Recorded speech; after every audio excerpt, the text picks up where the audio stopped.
चलो नमस्कार विद्यार्थी मित्रांनो, तुम्हा सर्वांचं परत एकदा कर्नार्थी आयएस अकॅडमीच्या ऑनलाईन प्लॅटफॉर्मवर मनपूर्वक स्वागत आहे. विद्यार्थी मित्रांनो, आपण राज्यघटनेचा अभ्यास करत आहोत. ह्या अभ्यासामधलं आपलं 4थं लेक्चर आहे आणि आजच्या लेक्चरमध्ये आपण प्रामुख्याने संघराज्य आणि त्याचे राज्यक्षेत्र याचा आपण अभ्यास करणार आहोत. आपण प्रिव्हियस लेक्चरमध्ये प्रास्ताविकेचा अभ्यास केला होता. त्याला आपण सरनामा असं सुद्धा म्हणतो. महत्त्वाचा टॉपिक आहे. ह्यावर आलेले प्रश्न सुद्धा आपण अभ्यासले होते. सो आपला जो पॅटर्न आहे त्यानुसार आपण आजचं लेक्चर जे नवीन टॉपिक आहे, नवीन अभ्यासक्रमाला हात घालण्याच्या अगोदर आपण कालच्या लेक्चरमध्ये काय बघितलेलं आहे हे आपण रिवाइज करूया. हा आपला त्या ठिकाणी कंटिन्युअसली इथून पुढे पॅटर्न असणार आहे. बरोबर. तुम्हाला हे जे आपण पीडीएफ त्या ठिकाणी बघतोय, हे जे आपण PYQ बघतोय, हे जर तुम्हाला त्या ठिकाणी पाहिजे असतील तर आपला कर्नार्थी आयएस अकॅडमीचा जो टेलिग्रामचा ग्रुप आहे, चॅनल आहे, त्याला तुम्ही जॉईन करा. आपल्या यूट्यूबच्या चॅनलच्या डिस्क्रिप्शनमध्ये याची लिंक दिली असेल. ओके. आणि हा कोर्स आपण त्या ठिकाणी नाममात्र दरामध्ये ठेवलेला आहे. एकदम 499 रुपये फक्त ह्याची फी आहे. हा जर तुम्हाला कोर्स पाहिजे असेल तर त्या ठिकाणी डिस्क्रिप्शनमध्ये आपल्या ॲपची लिंक दिलेली आहे, त्यावर क्लिक करा आणि तुम्हाला हा कोर्स त्या ठिकाणी मिळून जाईल. ओके. आणि काहीही तुम्हाला त्या ठिकाणी अभ्यासक्रमासंदर्भात प्रॉब्लेम असेल तर तुम्ही ह्या नंबरवर मला कॉल करू शकता. ओके. म्हणजे तुम्हाला त्या ठिकाणी प्लॅनिंग करायची आहे, तुम्हाला त्या ठिकाणी अजून दुसरं सर PYQ कशी सॉल्व्ह करायचे. काही विद्यार्थी 2026चा अटेम्प्ट त्या ठिकाणी प्रिपेअर करत असतील तर त्यांना आतापासून मेन्स प्रिपरेशन त्या ठिकाणी ते करत असतील तर ऑप्शनल कसा निवडायचा, त्याचबरोबर त्या ठिकाणी ऑप्शनलचा अभ्यास कसा करायचा, आन्सर रायटिंग कशी करायची, नोट्स कशा काढायच्या, everything about the mains. Okay. If you want to ask anything you can call me on this number. Okay. चलो, सो लेट स्टार्ट द लेक्चरला सुरुवात करूयात. परंतु आपला पॅटर्न काय तर अगोदर आपल्याला रिवाइज करावं लागेल. ओके. चला, प्रास्ताविक आपण त्या ठिकाणी अभ्यासली होती. हा प्रास्ताविका सरनामा म्हणजे थोडक्यात काय तर identity card of the constitution असं कोण म्हणलेलं बाळांनो तर त्या ठिकाणी नाना पालखीवाला. बरोबर ना. सो हे आपल्या संविधानाचं काय आहे, एक ओळखपत्र आहे. ओळखपत्र म्हणजे काय मित्रांनो तर एक आपण त्या ठिकाणी थोडक्यात आपली ओळख करून देतो, आपला परिचय आपण करून देतो. त्याच पद्धतीने संविधान नेमकं आहे काय, संविधान कशाच्या आधारावर आहे, संविधानाचे तत्व काय आहेत, संविधानाचा उद्देश काय आहे, everything about the constitution we will get here. Okay. संविधान समजून घ्यायचं असेल तर हा सरनामा काय तर थोडक्यात त्या ठिकाणी संविधानाचं ओळखपत्र आहे असं कोण म्हटलंय तर नाना पालखीवाला म्हटलेले आहेत. बरोबर. सो ही जी संविधान ही प्रास्ताविकेची कॉन्सेप्ट सर्वप्रथम त्या ठिकाणी अमेरिकेच्या संविधानामध्ये आपल्याला पाहायला मिळते. बरोबर ना. अमेरिकेचं संविधान, ब्रिटनचं संविधान कसं आहे तर अलिखित आहे. बरोबर का. तर हे सर्वप्रथम आपलं अमेरिकेच्या संविधानामध्ये पाहायला मिळते. त्यानंतर हे भारतानं सुद्धा संविधानात सुरुवातीला प्रास्ताविका त्या ठिकाणी सुरू केली किंवा मेन्शन केली, देण्यात आली. प्रास्ताविकेमध्ये घटनेचा सारांश देण्यात आलेला आहे. काय आलाय सारांश. बरोबर ना. एकदम एकदम थोडक्यात आपण सारांश करतो ना, आपण प्रिसेस रायटिंग करतो इंग्लिशच्या पेपरमध्ये की 1/3 करतो आपण, जो काही पॅसेज असेल त्याला आपण थोडक्यात मांडण्याचा प्रयत्न करतो. थोडक्यात आपण जर आपल्या साध्या भाषेमध्ये ट्रेलर आपण बघतो एखाद्या पिक्चरचा, एखाद्या वेब सिरीजचा, आणि त्या ट्रेलरमध्ये आपला अंदाज येऊन जातो की नेमकं ह्या पिक्चरमध्ये काय असू शकतं. बरोबर का. तसंच बाबा काय आहे या ठिकाणी तर हा सारांश आहे आपल्या संविधानाचा. मग बघा, प्रास्ताविकेबद्दल घटनातज्ञांची मते खालीलप्रमाणे. हे तुम्हाला मित्रांनो तोंडपाठच पाहिजे. हा खूप इम्पॉर्टंट त्या ठिकाणी ऍस्पेक्ट आहे आपल्या प्रास्ताविकेचा. यामध्ये तुम्हाला त्या ठिकाणी सरळ सरळ विचारतील की खालीलपैकी एक स्टेटमेंट देतील. काय स्टेटमेंट असेल की प्रास्ताविकेला घटनेचे ओळखपत्र खालीलपैकी कोणत्या तज्ञांनी संबोधले आहे. मग खाली 4 तज्ञांची नावं येतील. बरोबर. किंवा असा प्रश्न पडेल, ह्या साईडला त्या ठिकाणी तज्ञांची नावं आणि ह्या साईडला त्यांनी केलेले स्टेटमेंट्स तर जोड्या लावा, असा सुद्धा प्रश्न येऊ शकतो. मग नाना पालखीवाला असेल, KM मुन्शी असेल किंवा त्या ठिकाणी आपलं बारकर असतील. बरोबर. त्याचबरोबर पंडित ठाकूरदास भार्गव असतील. हे 4 स्टेटमेंट त्या ठिकाणी असतील आणि त्या साईडला हे 4 तज्ञ आणि त्या साईडला त्यांचे केलेले स्टेटमेंट्स प्रास्ताविकेबद्दल. सो जोड्या लावा, असा प्रश्न येऊ शकतो. त्यामुळे तुम्हाला त्या ठिकाणी हे तोंडपाठ असलं पाहिजे. नाना पालखीवाला काय म्हणतायत तर प्रास्ताविकेला त्यांनी त्या ठिकाणी घटनेचे ओळखपत्र, identity card of the constitution. बरोबर. पुढे बघा, KM मुन्शी आपण त्या ठिकाणी पाठीमाग 2 ठिकाणी बघितलं होतं. KM मुन्शी हे आपण बघतो की ऑर्डर ऑफ द बिझनेस समिती, आपल्या संविधानाची कोणती तर ऑर्डर ऑफ द बिझनेस समिती, त्या ठिकाणी सुद्धा आपण KM मुन्शी त्या समितीचे अध्यक्ष बघतोय. कोणती ऑर्डर ऑफ द बिझनेस. मित्रांनो, एखादा शब्द रिपीट वाचला, एखादं नाव रिपीट वाचलं, एखादी समिती रिपीट वाचली तर त्या समितीचे अध्यक्ष कोण होते, त्या समितीचे सदस्य कोण होते, ते परत अजून कुठं आपण वाचलेलं आहे का हे रिकॉल करण्याचा प्रयत्न करा. आणि जर आठवत नसेल तर परत ते पाठीमागचं पेज उघडून बघा की बाबा नेमकं आहे काय. हेच आपण त्याला म्हणतो की शाश्वत स्टडी, रिव्हिजन करत करत अभ्यास करणे. आणि मी नेहमी सांगतो कासवाची गती म्हणजे शाश्वत गती. हळूहळू चाला. फास्ट गेल्यानंतर काय होणार आहे तर पुढे तुमचा ऍक्सिडेंट होऊ शकतो. बरोबर, म्हणजेच काय की तुम्ही त्या ठिकाणी कुठेतरी अडकू शकता. सो हळूहळू जा, रिव्हिजन करत करत जा. आपण काय बघितलं, ऑर्डर ऑफ द बिझनेस समिती.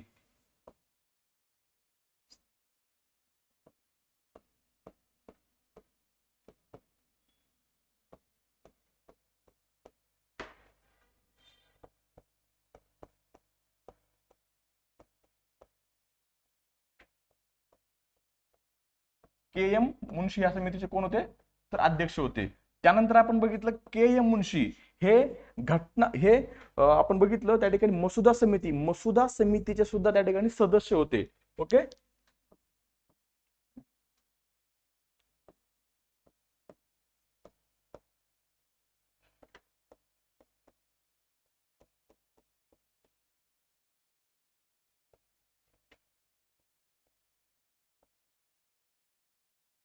ओके.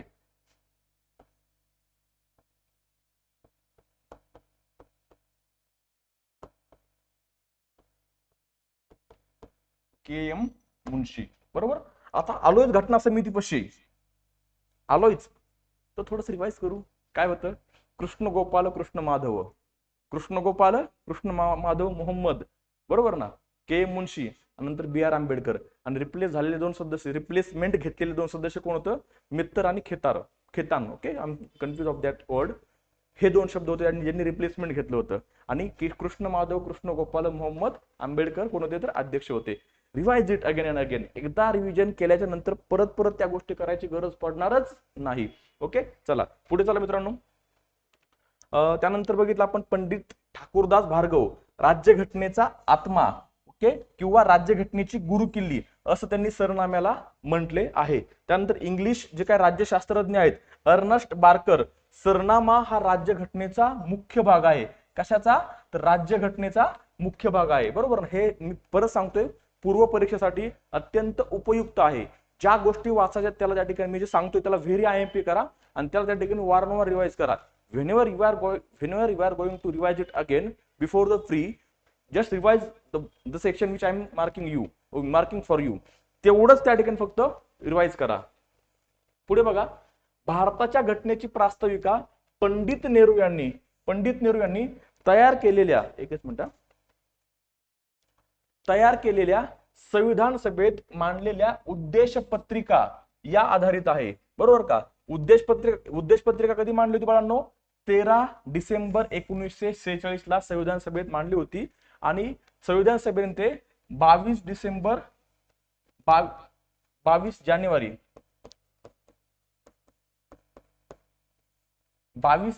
1947 रोजी काय केली तर स्वीकारली होती. ओके, थोडी तारीख या ठिकाणी चुकलेली संदर्भात प्रश्न सुद्धा आलेला आहे. उद्देश पत्रिका संविधान सभेत 13 डिसेंबर 1946 ला मांडली, तर संविधान सभेत 22 जानेवारी 1947 रोजी त्या ठिकाणी ती स्वीकारली होती. रिमेंबर द डेट्स, डेट लक्षात ठेवा. डेट्स तुम्हाला त्या ठिकाणी प्रश्नांमध्ये विचारणार आहे. This is MPSC, this is not UPSC. UPSC will not ask the dates. UPSC will ask the what is the philosophy behind the हे प्रास्ताविका. ओके, म्हणजे what is the philosophy of the constitution असं सुद्धा विचारलं जाऊ शकतं. आणि या ठिकाणी काय विचारलं, व्हॉट आर द डेट्स, की बाबा कधी त्या ठिकाणी उद्देश पत्रिका स्वीकारलेली आहे. ओके, चला दोन डिफरन्स बघा. प्रास्ताविकेतील समाजवादी, धर्मनिरपेक्ष आणि एकात्मता हे शब्द नंतर 42वी घटना दुरुस्ती 1976 रोजी त्या ठिकाणी काय केले तर स्वीकारलेत. आपली प्रास्ताविका किंवा सरनामा एकदाच त्या ठिकाणी दुरुस्त केलेला आहे. 42वी घटना दुरुस्ती 1976 ला. आणि त्यामध्ये धर्मनिरपेक्ष, समाजवाद आणि एकात्मता हे 3 शब्द त्या ठिकाणी स्वीकारलेले आपल्याला पाहायला मिळतात किंवा ऍड केलेले, समाविष्ट केलेले पाहायला मिळतात. पुढे बघा, प्रास्ताविकेतून 4 घटक स्पष्ट होतात की घटनेचे उगमस्थान किंवा घटनेचे स्त्रोत किंवा घटनेला मिळालेला अधिकार. बरोबर, पहिला. दुसरा, भारतीय राज्याचे स्वरूप. भारतीय राज्य कसं आहे, भारतीय राज्य समाजवादी आहे, भारतीय राज्य उदारमतवादी आहे, किंवा भारतीय राज्य त्या ठिकाणी लोकशाही समाजवादी आहे. हे जे स्वरूप आहे राज्याचं स्वरूप, राज्याचं असलेलं स्वरूप हे कुठून स्पष्ट होतं तर आपल्या त्या ठिकाणी सरनाम्यातून. बरोबर. त्यानंतर घटनेचा उद्देश काय आहे, व्हॉट आर द एम्स, की बाबा काय कोणत्या आधारावर त्या ठिकाणी घटना कशासाठी लिहिली जात आहे, बरोबर का. आणि त्यानंतर घटनेची स्वीकार्यता, कधी घटना स्वीकारली गेली, बरोबर ना मित्रांनो. घटना परत सांगतो, घटना स्वीकारली 26 नोव्हेंबर 1949 रोजी, आणि त्याच घटनेचा अंमल हा 26 जानेवारी 1950 ला त्या ठिकाणी केलेला पाहायला मिळतो. परंतु ज्या दिवशी स्वीकारली म्हणजे 26 नोव्हेंबर 1949 ला, त्या दिवशी 16 कलम लागू केले होते. इथं प्रिव्हियस इयरचा क्वेश्चन आलेला मित्रांनो. त्यामुळे काय करा काका, एक मिनिट काका, बंद करा थोडं हे अगरबत्ती, तोंड चाललं, अगरबत्ती हा तोंडच चाललेले, हा थोडं. हा तर हे कलम त्या ठिकाणी लक्षात ठेवा, 16 कलम, इथून त्या ठिकाणी प्रश्न आलेला आहे. ओके, चला पुढे बघा. आता भारतीय घटनेची प्रास्ताविका पुढील प्रमाणे आहे. हे मी तुम्हाला त्या ठिकाणी काल सुद्धा वाचून दाखवलं होतं. तोंडपाठ करा. कधी कधी एखादा प्रश्न सिक्वेन्स विचारतील, कशा पद्धती त्या ठिकाणी घटना आहे, थोडस काय होईल ते. हा आता घटनेचे उगमस्थान किंवा घटनेला मिळालेला अधिकार कोणाकडनं, तर people of the India, we the people of the India, भारतीय जनतेकडून त्या ठिकाणी तो अधिकार प्राप्त झालेला आहे. भारतीय राज्यघटनेचे स्वरूप काय, तर भारतीय भारत हा कसा आहे, सार्वभौम आहे. हे आपल्याला घटनेतनं कळते. भारत हा समाजवादी त्या ठिकाणी आहे, लक्षात ठेवा. अगोदर होता, आता समाजवाद हे तत्व भारताने जरी स्वीकारलं होतं सुरुवातीला, लोकशाही समाजवाद किंवा समाजवादी लोकशाही, तरी 1991 ला आपण जे एलपीजीचं धोरण स्वीकारलं, लिबरलायझेशन, प्रायव्हेटायझेशन आणि ग्लोबलायझेशन, त्यामुळे त्या ठिकाणी कुठेतरी आपण समाजवादाकडून उदारमतवादाकडे वाटचाल केलेली आहे, हे आपल्याला त्या ठिकाणी स्पष्ट होते. त्यानंतर धर्मनिरपेक्ष राज्य हे आहेच आहे, बरोबर ना. धर्मनिरपेक्ष म्हणजे काय, तर पुढे मी तुम्हाला समजून सांगतोच. आणि त्यानंतर लोकशाही, डेमोक्रेसी, लोकांच्या मार्फत चालवलं गेलेलं राज्य. गणराज्य, गणराज्य म्हणजे काय, की बाबा देशाचा जो त्या ठिकाणी प्रमुख आहे, उदाहरणार्थ आपल्या देशाचे राष्ट्रपती, हे प्रत्यक्ष किंवा अप्रत्यक्षपणे लोकांच्या मार्फतच निवडलेले असतील, बरोबर ना. हे कशातून स्पष्ट होते, तर आपल्या प्रास्ताविकेमधून किंवा सरनाम्यातून स्पष्ट होते. हे सगळं सरनाम्यामध्ये मेन्शन केलंय मित्रांनो. आता घटनेचा उद्देश काय होता, तर घटनेचा उद्देश त्या ठिकाणी सर्वांना न्याय, स्वातंत्र्य, समता आणि बंधुता हे त्या ठिकाणी प्रस्थापित करणे हा घटनेचा उद्देश होता. पुढे बघा, घटना स्वीकारली कधी, 26 नोव्हेंबर 1949 रोजी, आणि तिचा अंमल 26 जानेवारी 1950 ला त्या ठिकाणी केलेला आपल्याला पाहायला मिळतो. ओके, आता ह्या ज्या टर्म्स आहेत, सार्वभौम, समाजवादी, धर्मनिरपेक्ष, लोकशाही, गणराज्य, याचा अर्थ समजून घेऊ. सार्वभौम म्हणजे काय, की बाबा उदाहरणार्थ इंडिया, भारत हा कसा आहे, तर सार्वभौम राष्ट्र आहे. मग भारत जर सार्वभौम राष्ट्र असेल, तर भारत राज्याला त्या ठिकाणी कोणाचंही त्या ठिकाणी भारतावर नियंत्रण नसेल. अंतर्गत निर्णय असतील किंवा बाह्यगत निर्णय असतील, भारताच्या संदर्भातले किंवा संबंधित, हा निर्णय घेण्याचा अधिकार पूर्णपणे भारत राज्याला आहे. भारत राज्यावर किंवा भारतावर कोणाचंही नियंत्रण नाहीये. भारताच्या नियंत्रणामध्ये किंवा भारताच्या निर्णयामध्ये कोणाचाही प्रभाव नसणार आहे, बरोबर ना. सो सार्वभौम म्हणजे कोणत्याही बाह्य शक्तीचा प्रभाव नसणे. म्हणजेच काय, कोणतंही दुसरं राज्य भारतावर त्या ठिकाणी नियंत्रण ठेवत नाहीये, कंट्रोल करत नाहीये, बरोबर. पुढे बघा, सार्वभौम शब्दात परकीय देशांचे प्रदेश मिळवण्याचा, तसेच स्वतःचे प्रदेश परकीय देशांना बहाल करण्याचा अधिकार आहे. म्हणजे भारत हे सार्वभौम राष्ट्र आहे. जर भारताला वाटलं की बाबा भारत आणि बांगलादेशमध्ये त्या ठिकाणी प्रदेशावरून वाद आहे, ओके, सो काही प्रदेश बांगलादेशचे भारतामध्ये आहेत आणि काही भारताचे प्रदेश त्या ठिकाणी बांगलादेशमध्ये आहेत. सो दोन्ही देश त्या ठिकाणी संगनमताने, सहमतीने त्या ठिकाणी एक्सचेंज करू शकतात. काय तर प्रदेश, का, कारण की भारत हा सार्वभौम राष्ट्र आहे आणि बांगलादेश सुद्धा सार्वभौम राष्ट्र आहे. ओके, चला, म्हणजे परकीय प्रदेश मिळवण्याचे किंवा त्यांना देण्याचे हे अधिकार आपल्याला त्या ठिकाणी प्राप्त होतात. का, कारण की आपण सार्वभौम आहोत. राष्ट्रकुल, संयुक्त राष्ट्रसंघ या संघटनेचे सदस्यत्व स्वीकारणे म्हणजेच भारत आपलं सार्वभौमत्व त्या ठिकाणी गमावत नाही किंवा कॉम्प्रोमाइज करत नाही, लक्षात ठेवा, बरोबर का. त्यामुळे ह्या गोष्टी थोड्याशा इंटरेस्टिंग बनतात. सो कधी कधी त्या ठिकाणी मग आंतरराष्ट्रीय राजकारणामध्ये जेव्हा त्या ठिकाणी आपण आंतरराष्ट्रीय राजकारणाचा अभ्यास करतो, त्यावेळेस त्या ठिकाणी पाकिस्तानच्या सार्वभौमत्वावर त्या ठिकाणी प्रश्नचिन्ह उपस्थित केलं जातं की खरंच पाकिस्तान हे सार्वभौम राष्ट्र आहे का. त्याचं कारण म्हणजे काय मित्रांनो, की पाकिस्तानचे बहुतांश निर्णय हे चीनमुळे त्या ठिकाणी प्रभावित झालेले असतात. चीनच्या दबावाने त्या ठिकाणी पाकिस्तानने निर्णय घेतलेले असतात, बरोबर ना. तो कधी कधी आंतरराष्ट्रीय राजकारणामध्ये जे राज्यशास्त्रज्ञ आहेत हे पाकिस्तानवर त्या ठिकाणी पाकिस्तानच्या बद्दल त्या ठिकाणी पाकिस्तानच्या सार्वभौमत्वावर प्रश्नचिन्ह उपस्थित करतात. ओके, सो ते आपण आयआर मध्ये अभ्यासू. आयआर सुद्धा मी शिकवणार आहे मित्रांनो आपल्या ऍपवर, इंटरेस्टिंग असणार आहे आयआर सुद्धा. आयआर सारखा जिवंत सब्जेक्टच नाहीये काका, IR सारखा जिवंत सब्जेक्टच नाही, लक्षात ठेवा मित्रांनो. एवढं इंटरेस्टिंग आहे आणि रोज काही ना काहीतरी घडते, रोज काही ना काहीतरी घडत आहे.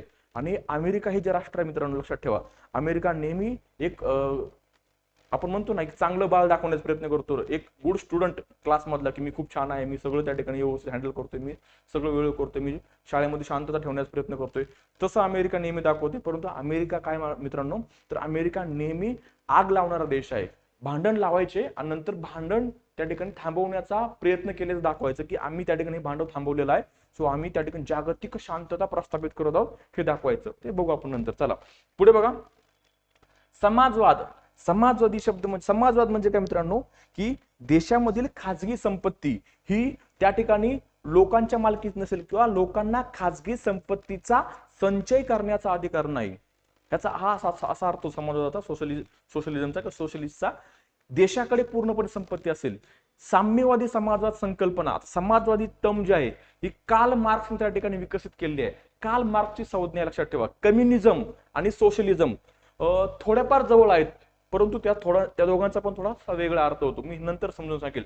कम्युनिझम मध्ये त्या ठिकाणी राज्य पूर्णपणे नसते, स्टेटलेस सोसायटी, आणि समाजवादामध्ये राज्य असतं. साम्यवादी समाजामध्ये राज्य नसते आणि समाजवादामध्ये राज्य असतं. हे आता आपल्याला प्रीसाठी गरजेचं नाही, त्यामुळे मी एवढं डीप मध्ये जाऊन सांगत नाही. So do not confuse about the communism and socialism. Okay, definitely I will explain it whenever we are going to learn about the mains. Definitely I will explain it in very deep. Okay, चला. 42वी घटना दुरुस्ती 1976च्या अंतर्गत समाजवाद हा शब्द टाकण्यात आला. मी तुम्हाला लोकशाही समाजवाद आणि साम्यवादी समाजवाद मधले त्या ठिकाणी समजून सांगितलं प्रिव्हियस लेक्चर मध्ये. लोकशाही समाजवाद म्हणजे या ठिकाणी काय, की खाजगी संपत्ती सुद्धा आहे आणि सार्वजनिक संपत्ती म्हणजे सरकारी संपत्ती सुद्धा आहे, बरोबर ना, म्हणजे मिश्र अर्थव्यवस्था आहे, खाजगी आणि त्या ठिकाणी सार्वजनिक. आणि साम्यवादी समाजवादामध्ये काय मित्रांनो, तर असलेली संपत्ती फक्त राज्याच्या नावावर आहे, लोकांना म्हणजे तुम्हा आम्हाला खाजगी संपत्ती संचय करता येणार नाही, ही संपत्ती आपल्या सगळ्याच्याच मालकीची आहे, आपल्याला जशी वापरायची तशी आपण वापरू शकतो, असं त्या ठिकाणी सोव्हिएट युनियन मध्ये म्हणजे सोव्हिएट रशियामध्ये होतं 1991च्या अगोदर. नंतर त्या ठिकाणी त्यांनी लोकशाही स्वीकारली. पुढे बघा. समाजवाद हा शब्द प्रास्ताविके व्यतिरिक्त कोठेही आढळत नाही आपल्या संविधानामध्ये. भारताचा समाजवाद हा लोकशाही समाजवाद आहे आणि हा खूप युनिक फीचर आहे, असं कोण म्हणलं होतं, तर इंदिरा गांधी. म्हणजेच लोकशाही समाजवादात मिश्र अर्थव्यवस्था असते, सार्वजनिक क्षेत्र व खाजगी क्षेत्राचं सह अस्तित्व त्या ठिकाणी आपल्याला पाहायला मिळतं. पुढे बघा. धर्मनिरपेक्षता. Okay, secularism. धर्मनिरपेक्षता म्हणजे काय, की राज्य आणि धर्म हे पूर्णपणे वेगळे आहेत. Okay, there is a clear division between the state and religion. Clear division between the state and religion म्हणजे मध्ययुगीन काळामध्ये प्रामुख्याने जर आपण अभ्यास केला आपल्या इतिहासाचा, तर धर्माचा राज्यकारभारामध्ये मोठा हस्तक्षेप होता. कोणाचा? धर्माचा. सो प्रामुख्याने इटलीमध्ये जो निकोलो मॅकियावेली हा विचारवंत होता, मॅकियावेलीने काय केलं, तर त्या ठिकाणी धर्म आणि प्रामुख्याने तो चर्च म्हणायचा, चर्च आणि राज्य हे पूर्णपणे वेगळं असलं पाहिजे, चर्चचा राज्याच्या राज्यकारभारामध्ये हस्तक्षेप नकोय. त्यामुळे त्या ठिकाणी मॅकियावेलीला पहिला युरोपियन धर्मनिरपेक्ष विचारवंत म्हणून सुद्धा ओळखलं जातं. ओके, मग आताची आपली धर्मनिरपेक्ष संकल्पना कशी आहे, तर क्लिअर राज्य आणि धर्म पूर्णपणे वेगळे आहेतच, त्याचबरोबर भारताचा कोणताही अधिकृत धर्म नसेल, there will be no official religion of the India. बरोबर, पहिली गोष्ट. दुसरी गोष्ट, भारत हे कोणत्याही एका धर्माला त्या ठिकाणी विशेष प्राधान्य देणार नाही, सर्वांना समान पातळीवर कन्सिडर करेल. तिसरी गोष्ट म्हणजे काय मित्रांनो, तर त्या ठिकाणी देशामध्ये प्रत्येक व्यक्तीला धार्मिक स्वातंत्र्य आहे, म्हणजे तुम्हा आम्हाला त्या ठिकाणी आपले जे रिलिजन्स आहेत, आपले जे धर्म आहेत, या धर्माच्या ज्या काही रूढी परंपरा असतील त्या आपल्याला त्या ठिकाणी पाळण्याचा, त्या पुढे घेऊन जाण्याचा आपला पूर्णपणे संविधानाने अधिकार दिलेला आहे. ते आपण पुढे 25 ते 28 मध्ये बघणार आहोत. म्हणजेच काय मित्रांनो, तर त्या ठिकाणी आपलं राज्य, आपला देश हा धर्मनिरपेक्ष राज्य आहे. आपल्या देशाचा कोणताही अधिकृत धर्म नाही. पाकिस्तानचं काय, तर पाकिस्तानचं त्या ठिकाणी मुस्लिम हा अधिकृत धर्म आहे. सो पाकिस्तानला आपण धर्मनिरपेक्ष राज्य म्हणून त्या ठिकाणी संबोधू शकत नाहीत. ओके, हेच या ठिकाणी दिलेलं, की राज्य कोणत्याही व्यक्ती व गटाच्या विरुद्ध धर्माच्या आधारावर भेदभाव करणार नाही. हा शब्द सुद्धा 42वी घटना दुरुस्ती 1976च्या अंतर्गत त्या ठिकाणी आपल्या संविधानामध्ये टाकलेला आहे. ओके, प्रत्येक व्यक्ती कोणत्याही धर्माचं आचरण करण्यास त्या ठिकाणी मुक्त असणार आहे. आता सर्वोच्च न्यायालयाने धर्मनिरपेक्षतेच्या संदर्भात काही त्या ठिकाणी आपला निकाल दिलेले पाहायला मिळतात. SR बोमाई खटला, हे खटले सुद्धा लक्षात ठेवा मित्रांनो, खटले कधी कधी सिक्वेन्स मध्ये विचारतात. एक एक गोपालनाथ खटला, केशवनंद भारती खटला, त्यानंतर मिनोरा मिल्स खटला, बोमाई खटला, बरोबर ना. हे जे खटले आहेत ना, हे खटले त्या ठिकाणी चढत्या क्रमाने लावा असा प्रश्न विचारला जातो. त्यामुळे हे सुद्धा लक्षात ठेवा. बरोबर. SR बोमाई खटल्यामध्ये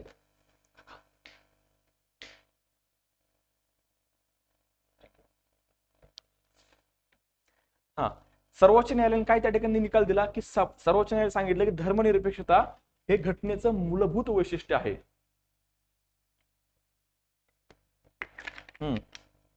काय तर हे धर्मनिरपेक्षता आपल्या घटनेचं मूलभूत वैशिष्ट्य आहे. बाळ पाटील खटल्यामध्ये सर्वोच्च न्यायालयाने काय सांगितलं की धर्मनिरपेक्षता त्या ठिकाणी धर्मनिरपेक्षता म्हणजे त्या ठिकाणी राज्याचा कोणताही धर्म नसणे. ओके, राज्याचा कोणताही धर्म नसणे म्हणजे काय तर धर्मनिरपेक्षता. खटला आणि खटल्याची वर्ष लक्षात ठेवा. पुढे बघा, लोकशाही. लोकशाहीचे पण त्या ठिकाणी दोन प्रकार असतात, संसदीय लोकशाही आणि अध्यक्षीय लोकशाही. तर भारतात त्या ठिकाणी parliamentary democracy, we have adopted parliamentary democracy, आपण संसदीय लोकशाही स्वीकारलेली आहे, ज्या ठिकाणी पंतप्रधान काय आहेत तर त्या ठिकाणी देशाचे प्रमुख आहेत. बरोबर ना, म्हणजे वास्तव प्रमुख आहेत. संसदीय लोकशाहीची धोरणे करण्याची व अंमलबजावणी आखण्याची जबाबदारी ही कायदेमंडळाची असते. म्हणजे संसदीय लोकशाहीमध्ये धोरणे आखण्याची आणि त्या धोरणांची अंमलबजावणी करण्याची जबाबदारी कोणाकडे असते तर कायदेमंडळाकडे असते. कायदेमंडळ म्हणजे काय तर त्या ठिकाणी केंद्र पातळीवर आपलं संसद आणि राज्य पातळीवर त्या ठिकाणी विधिमंडळ.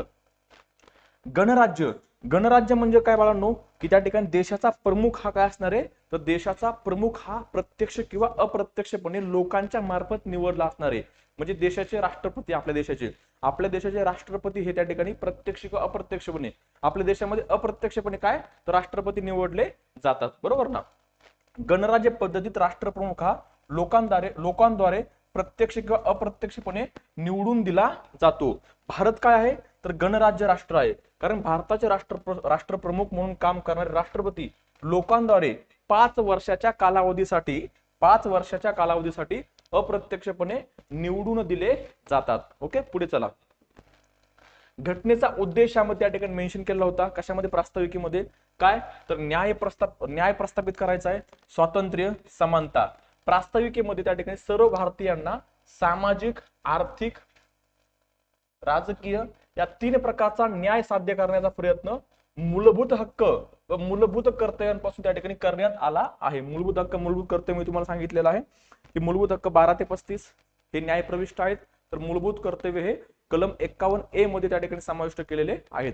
सुवर्ण सिंह समिती 42वी घटना दुरुस्ती 1976 मध्ये हे मूलभूत कर्तव्य आपल्या संविधानामध्ये कलम 51A अंतर्गत टाकलेले आहेत. सुरुवातीला फक्त 10च कलम होते. 86वी घटना दुरुस्ती 2002 मध्ये एक कलम त्या ठिकाणी ऍड केलेला आहे, म्हणजे सध्या परिस्थितीमध्ये टोटल 11 कलम आहेत. कलम 12 पासून कलम 51A पर्यंत सगळे तुमचे कलम तोंडपाठ असले पाहिजेत. तुम्हाला ह्या ठिकाणी जर कलम तोंडपाठ केले सगळे हे तर तुम्हाला काय होणार आहे तर 6 ते 8 मार्क तुम्हाला मिळणार आहेत. इथून कमीत कमी 2 ते 3 प्रश्न बनतात, लक्षात ठेवा. बरोबर ना. 3 प्रश्न किंवा मॅक्झिमम त्या ठिकाणी कधी कधी हिकडला रिलेव्हन्स तुम्हाला कुठं दुसरीकडे पाहायला मिळतो. सो हे तोंडपाठात ठेवा. ओके, आपल्याला काय करायचं आहे सामाजिक, आर्थिक व राजकीय न्याय त्या ठिकाणी प्रस्थापित करायचा आहे. स्वातंत्र्य शब्दाचा अर्थ काय होतो तर व्यक्तीच्या कृतीवर कोणतेही बंधने नसणे. ओके, म्हणजे त्या ठिकाणी आपण भारतीय नागरिक आहोत, आपल्या कृतीवर whatever we want to do we are not going, म्हणजे whatever we want to do आपला कोणीच त्या ठिकाणी ती गोष्ट करण्यापासून अडवणार नाही, जे काय आपल्याला करायचं आहे. Okay, we are not restricted. So प्रास्ताविकेत सर्व नागरिकांना विचार स्वातंत्र्य, अभिव्यक्ती स्वातंत्र्य, विश्वास, श्रद्धा व उपासना यांचे स्वातंत्र्य त्या ठिकाणी प्रदान केलेले आहे. इक्वॅलिटी, समानता किंवा समता म्हणजे विशिष्ट गटास विशेषाधिकार उपलब्ध नसते. ओके, देशामध्ये कोणत्याही एका गटाला विशेष अधिकार त्या ठिकाणी प्रदान केले जाणार नाहीत. हे आपण कलम त्या ठिकाणी पुढे 15 मध्ये बघणार आहोत, 16 मध्ये बघणार आहोत. अपवादात्मक परिस्थितीमध्ये देशाची जे काही सरकार असेल हे काही विशिष्ट त्या ठिकाणी घटकांना अपलिफ्टमेंट करण्यासाठी, मग त्यांना त्या ठिकाणी वरती उचलण्यासाठी, त्यांना इतर घटकांच्या लेवलला आणण्यासाठी त्यांच्यासाठी काही अपवादात्मक परिस्थितीमध्ये काही विशेष अधिकार त्या ठिकाणी करू शकतो. प्रास्ताविकेत सर्व भारतीय नागरिकांना दर्जा व संधीची उपलब्धता देण्यात आली. त्यात नागरी, राजकीय व आर्थिक समानतेचा समावेश होतो. ओके, कॉन्सेप्च्युअल आहे. बंधुता, फ्रॅटर्निटी. बंधुता म्हणजे बंधुभावाची भावना होय. या घटनेत एकेरी नागरिकत्वाच्या माध्यमातून बंधुता संवर्धित करण्याचा प्रयत्न केला गेला. भारतीय संविधानामध्ये एकेरी नागरिकत्व त्या ठिकाणी बहाल केलंय. भारतीय नागरिकांना एकेरी नागरिकत्व बहाल केलेलं आहे. म्हणजेच भारतामध्ये त्या ठिकाणी दुहेरी नागरिकत्व नाही. अमेरिकेमध्ये केंद्र शासनाचं वेगळं नागरिकत्व आणि राज्य शासनाचं वेगळं नागरिकत्व आपल्याला पाहायला मिळतं. पण भारतामध्ये बंधुत्व भावाची भावना विकसित होण्यासाठी देशामध्ये एकच नागरिकत्व त्या ठिकाणी बहाल केलेलं आहे. ओके. प्रास्ताविकेमध्ये बंधुत्व बरोबर त्या ठिकाणी दोन बाबीचे आश्वासन दिले आहे. सर्व नागरिकांमध्ये व्यक्तीची प्रतिष्ठा व राष्ट्राची एकता व एकात्मता याचे आश्वासन देणारी बंधुता. ओके. घटनेतील मूलभूत हक्क, मार्गदर्शन तत्व आणि मूलभूत कर्तव्ये यामधील काही तरतुदी व्यक्तीच्या प्रतिष्ठेच्या जपणुकीशी संबंधित आहेत. ओके. हे आपण हे सगळं पुढे बघणार आहोत. मूलभूत हक्क, मार्गदर्शन तत्व आणि मूलभूत कर्तव्य. एकता व एकात्मता राष्ट्रीय एकात्मतेच्या अनुक्रमे, म्हणजे एकता म्हणजे काय तर भौगोलिक एकता आणि एकात्मता म्हणजे काय तर मानसिक प्रदर्शन, म्हणजे सायकोलॉजिकली तुम्हाला त्या ठिकाणी काय तर तुम्हाला एकत्र ठेवण्याचा त्या ठिकाणी प्रयत्न केला जाणार आहे. ओके. कलम 1 मध्ये भारत हा राज्याचा संघ म्हणून घोषित केला आहे. म्हणजे भारतातील राज्यांना फुटून बाहेर पडण्याचा अधिकार नाही. कशामुळे त्या ठिकाणी तर आपली त्या ठिकाणी भौगोलिक एकता त्या ठिकाणी आपल्याला प्रस्थापित करायची आहे. एकात्मतेमध्ये राष्ट्र निर्मितीची प्रक्रिया अंतर्भूत असून त्यांचा संबंध जनतेच्या भावनिक एकीकरणाशी आहे. ओके. इथून प्रश्न बनणार नाही शक्यतो. पुढे बघा. प्रास्ताविकेतील महत्व. घटनेतील प्राधिकाराचा अंतिम स्रोत कोण आहे तर भारतीय जनता आहे. घटनेला अधिकार कुठून मिळालेला आहे. घटना त्या ठिकाणी जी लिहिली गेलेली आहे, लिहिणाऱ्या लोकांना अधिकार कुठून मिळालेला आहे तर भारतीय जनतेने त्या ठिकाणी तो अधिकार दिलेला आहे. प्रास्ताविका भारतीय जनतेने स्वतःसाठी स्वीकारलेला आदर्श व आकांक्षा प्रदर्शित करते. म्हणजे आपण त्या ठिकाणी ती स्वीकारलेली आहे. आपण म्हणतो ना 26 जानेवारी 1949 रोजी आम्ही त्या ठिकाणी ही घटना स्वीकारत आहोत. ओके. प्रास्ताविका आपली ज्या मूलभूत तत्वांवर आणि मूल्यांवर त्या ठिकाणी आहेत, त्या मूल्य त्या ठिकाणी प्रास्ताविकेमध्ये आपल्याला दिसत आहेत की कशाच्या आधारावर, कोणत्या तत्वांच्या आधारावर ही प्रास्ताविका त्या ठिकाणी आपल्याला पाहायला मिळते. आणि सगळ्यात महत्त्वाची गोष्ट या ठिकाणी आपल्याला पाहायला मिळणार इम्पॉर्टंट आहे की महत्त्वाच्या दोन बाबी कोणत्या. प्रास्ताविका ही कायदे मंडळासाठी अधिकाराचा स्रोत नाही. ओके. प्रास्ताविकेमधून त्या ठिकाणी कायदे मंडळाला अधिकार मिळत नाही. त्याचबरोबर ही प्रास्ताविका कायदे मंडळावर प्रतिबंध आणणार नाही किंवा आणता येणार नाही. म्हणजेच काय की बाबा अधिकाराचा स्रोतही नाही प्रास्ताविका कायदे मंडळासाठी, त्याचबरोबर ही प्रास्ताविका कायदे मंडळावर त्या ठिकाणी बंधन सुद्धा आणणार नाही. आणि त्याचबरोबर पुढचा प्रास्ताविका ही न्याय प्रविष्ट नाही. त्या 2-3 गोष्टी लक्षात ठेवायतून प्रश्न त्या ठिकाणी बनतो. पुढे बघा. प्रास्ताविका घटनेचा भाग आहे की नाही. 3 खटले आपण या ठिकाणी बघितले होते. बघा पुढे हे तुम्हाला थोडंसं लिहून देतो. पहिला काय तर बेरोबारी खटला.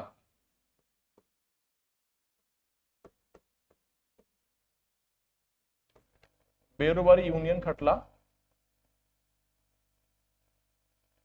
1960.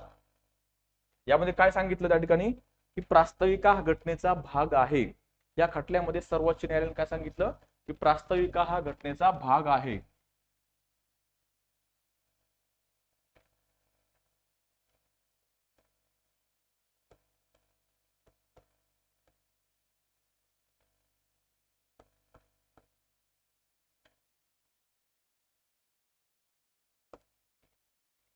पहिला खटला आपण बघतोय. दुसरा होता महत्वाचा केशवानंद भारती खटला 1973.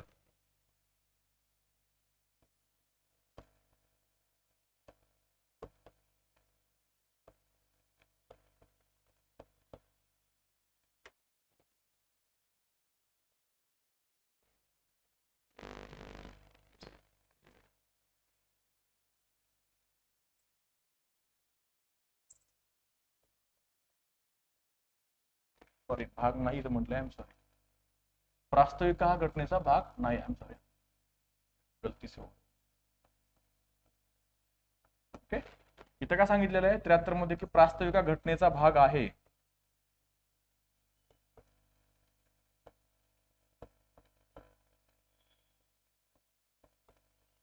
घटनेचा भाग आहे. ओके. आणि तिसरा खटला होता LIC of India.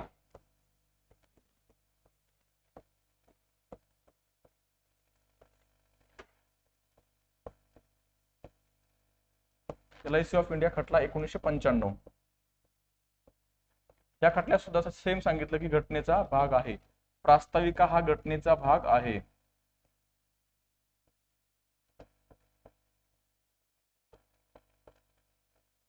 Okay. So पहिला खटला सोडला बेरवर युनियन, तर इतर दोन्ही खटल्यामध्ये काय सांगितलेलं आहे, तर घटनेचा भाग आहे. लक्षात ठेवा, इथं त्या ठिकाणी प्रश्न पडलेले आहेत. सेम आहे बघा इथं की सर्वोच्च न्यायालयाने बेरवार युनियन केसमध्ये 1960 प्रास्ताविका घटनेचा भाग नसल्याचे स्पष्ट केले. ओके. परंतु काय सांगितलं की घटना महत्वाची आहे.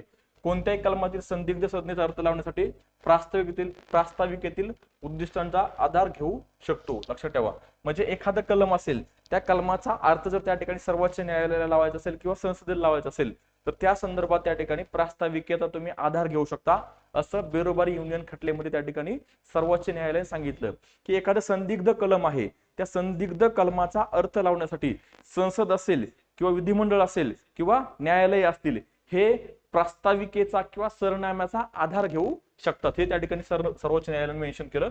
पुढे केशवानंद भारती केसमध्ये 1973 सर्वोच्च न्यायालयाने पूर्वीचे मत फेटाळले व प्रास्ताविका हा घटनेचा भाग असल्याचे स्पष्ट केले. ओके, सॉरी, पुढे बघा. LIC ऑफ इंडिया केसमध्ये 1995 प्रास्ताविका घटनेचा अविभाज्य भाग असल्याचे मान्य केले. लक्षात ठेवा, या दोन खटल्यामध्ये मान्य केले आणि बेरोबर युनियन मध्ये काय केलं, तर मान्य केलं नाही की प्रास्ताविका घटनेचा भाग नाही, परंतु कोणत्याही संदिग्ध कलमाचा अर्थ लावण्यासाठी न्यायालये, संसद आणि विधिमंडळे हा प्रास्ताविकेचा आधार घेऊ शकतात. चला पुढे चला. प्रास्ताविकेतील सुधारणा घटनेच्या 368 कलमांतर्गत प्रास्ताविकेत सुधारणा करता येऊ शकते. लक्षात ठेवा, सुधारणा करता येऊ शकते, परंतु घटनेच्या मूलभूत संरचनेत बदल करता येणार नाही. हे त्या ठिकाणी सेम केशवानंद भारती खटला 1973च्या संदर्भात त्या ठिकाणी 73 मध्ये मूलभूत हक्काच्या संदर्भात त्या ठिकाणी सर्वोच्च न्यायालयाने निकाल दिला होता की तुम्ही मूलभूत हक्कामध्ये बदल करू शकता, परंतु जो गाभा आहे मूलभूत हक्काचा, तो गाभा तुम्ही त्या ठिकाणी बदलू शकत नाहीत. लक्षात ठेवा. पुढे चला. प्रास्ताविकेमध्ये एकदाच त्या ठिकाणी आतापर्यंत बदल केलेले आहेत. 42वी घटना दुरुस्ती 1976, त्यामध्ये 3 शब्द ऍड केले होते. समाजवाद, धर्मनिरपेक्ष आणि एकात्मता. बरोबर, हे प्रश्न सुद्धा आलेला आहे. हे प्रश्न त्या ठिकाणी तुम्हाला मी करून घेतलेले आहेत. आता हे पुढे चला. आतापर्यंत आपण काय केलं मित्रांनो, आतापर्यंत आपण रिव्हिजन केलेलं आहे. We have revise whatever we have done yesterday. Now we are going to learn next topic, that is union and its territory. संघ राज्य व त्याचे राज्यक्षेत्र. बरोबर, महत्वाचा टॉपिक आहे. इथून सुद्धा आपला प्रश्न पाहायला मिळतात. Revision is the key. If you are not going to revise it, then definitely you are going to mistake the questions. Okay.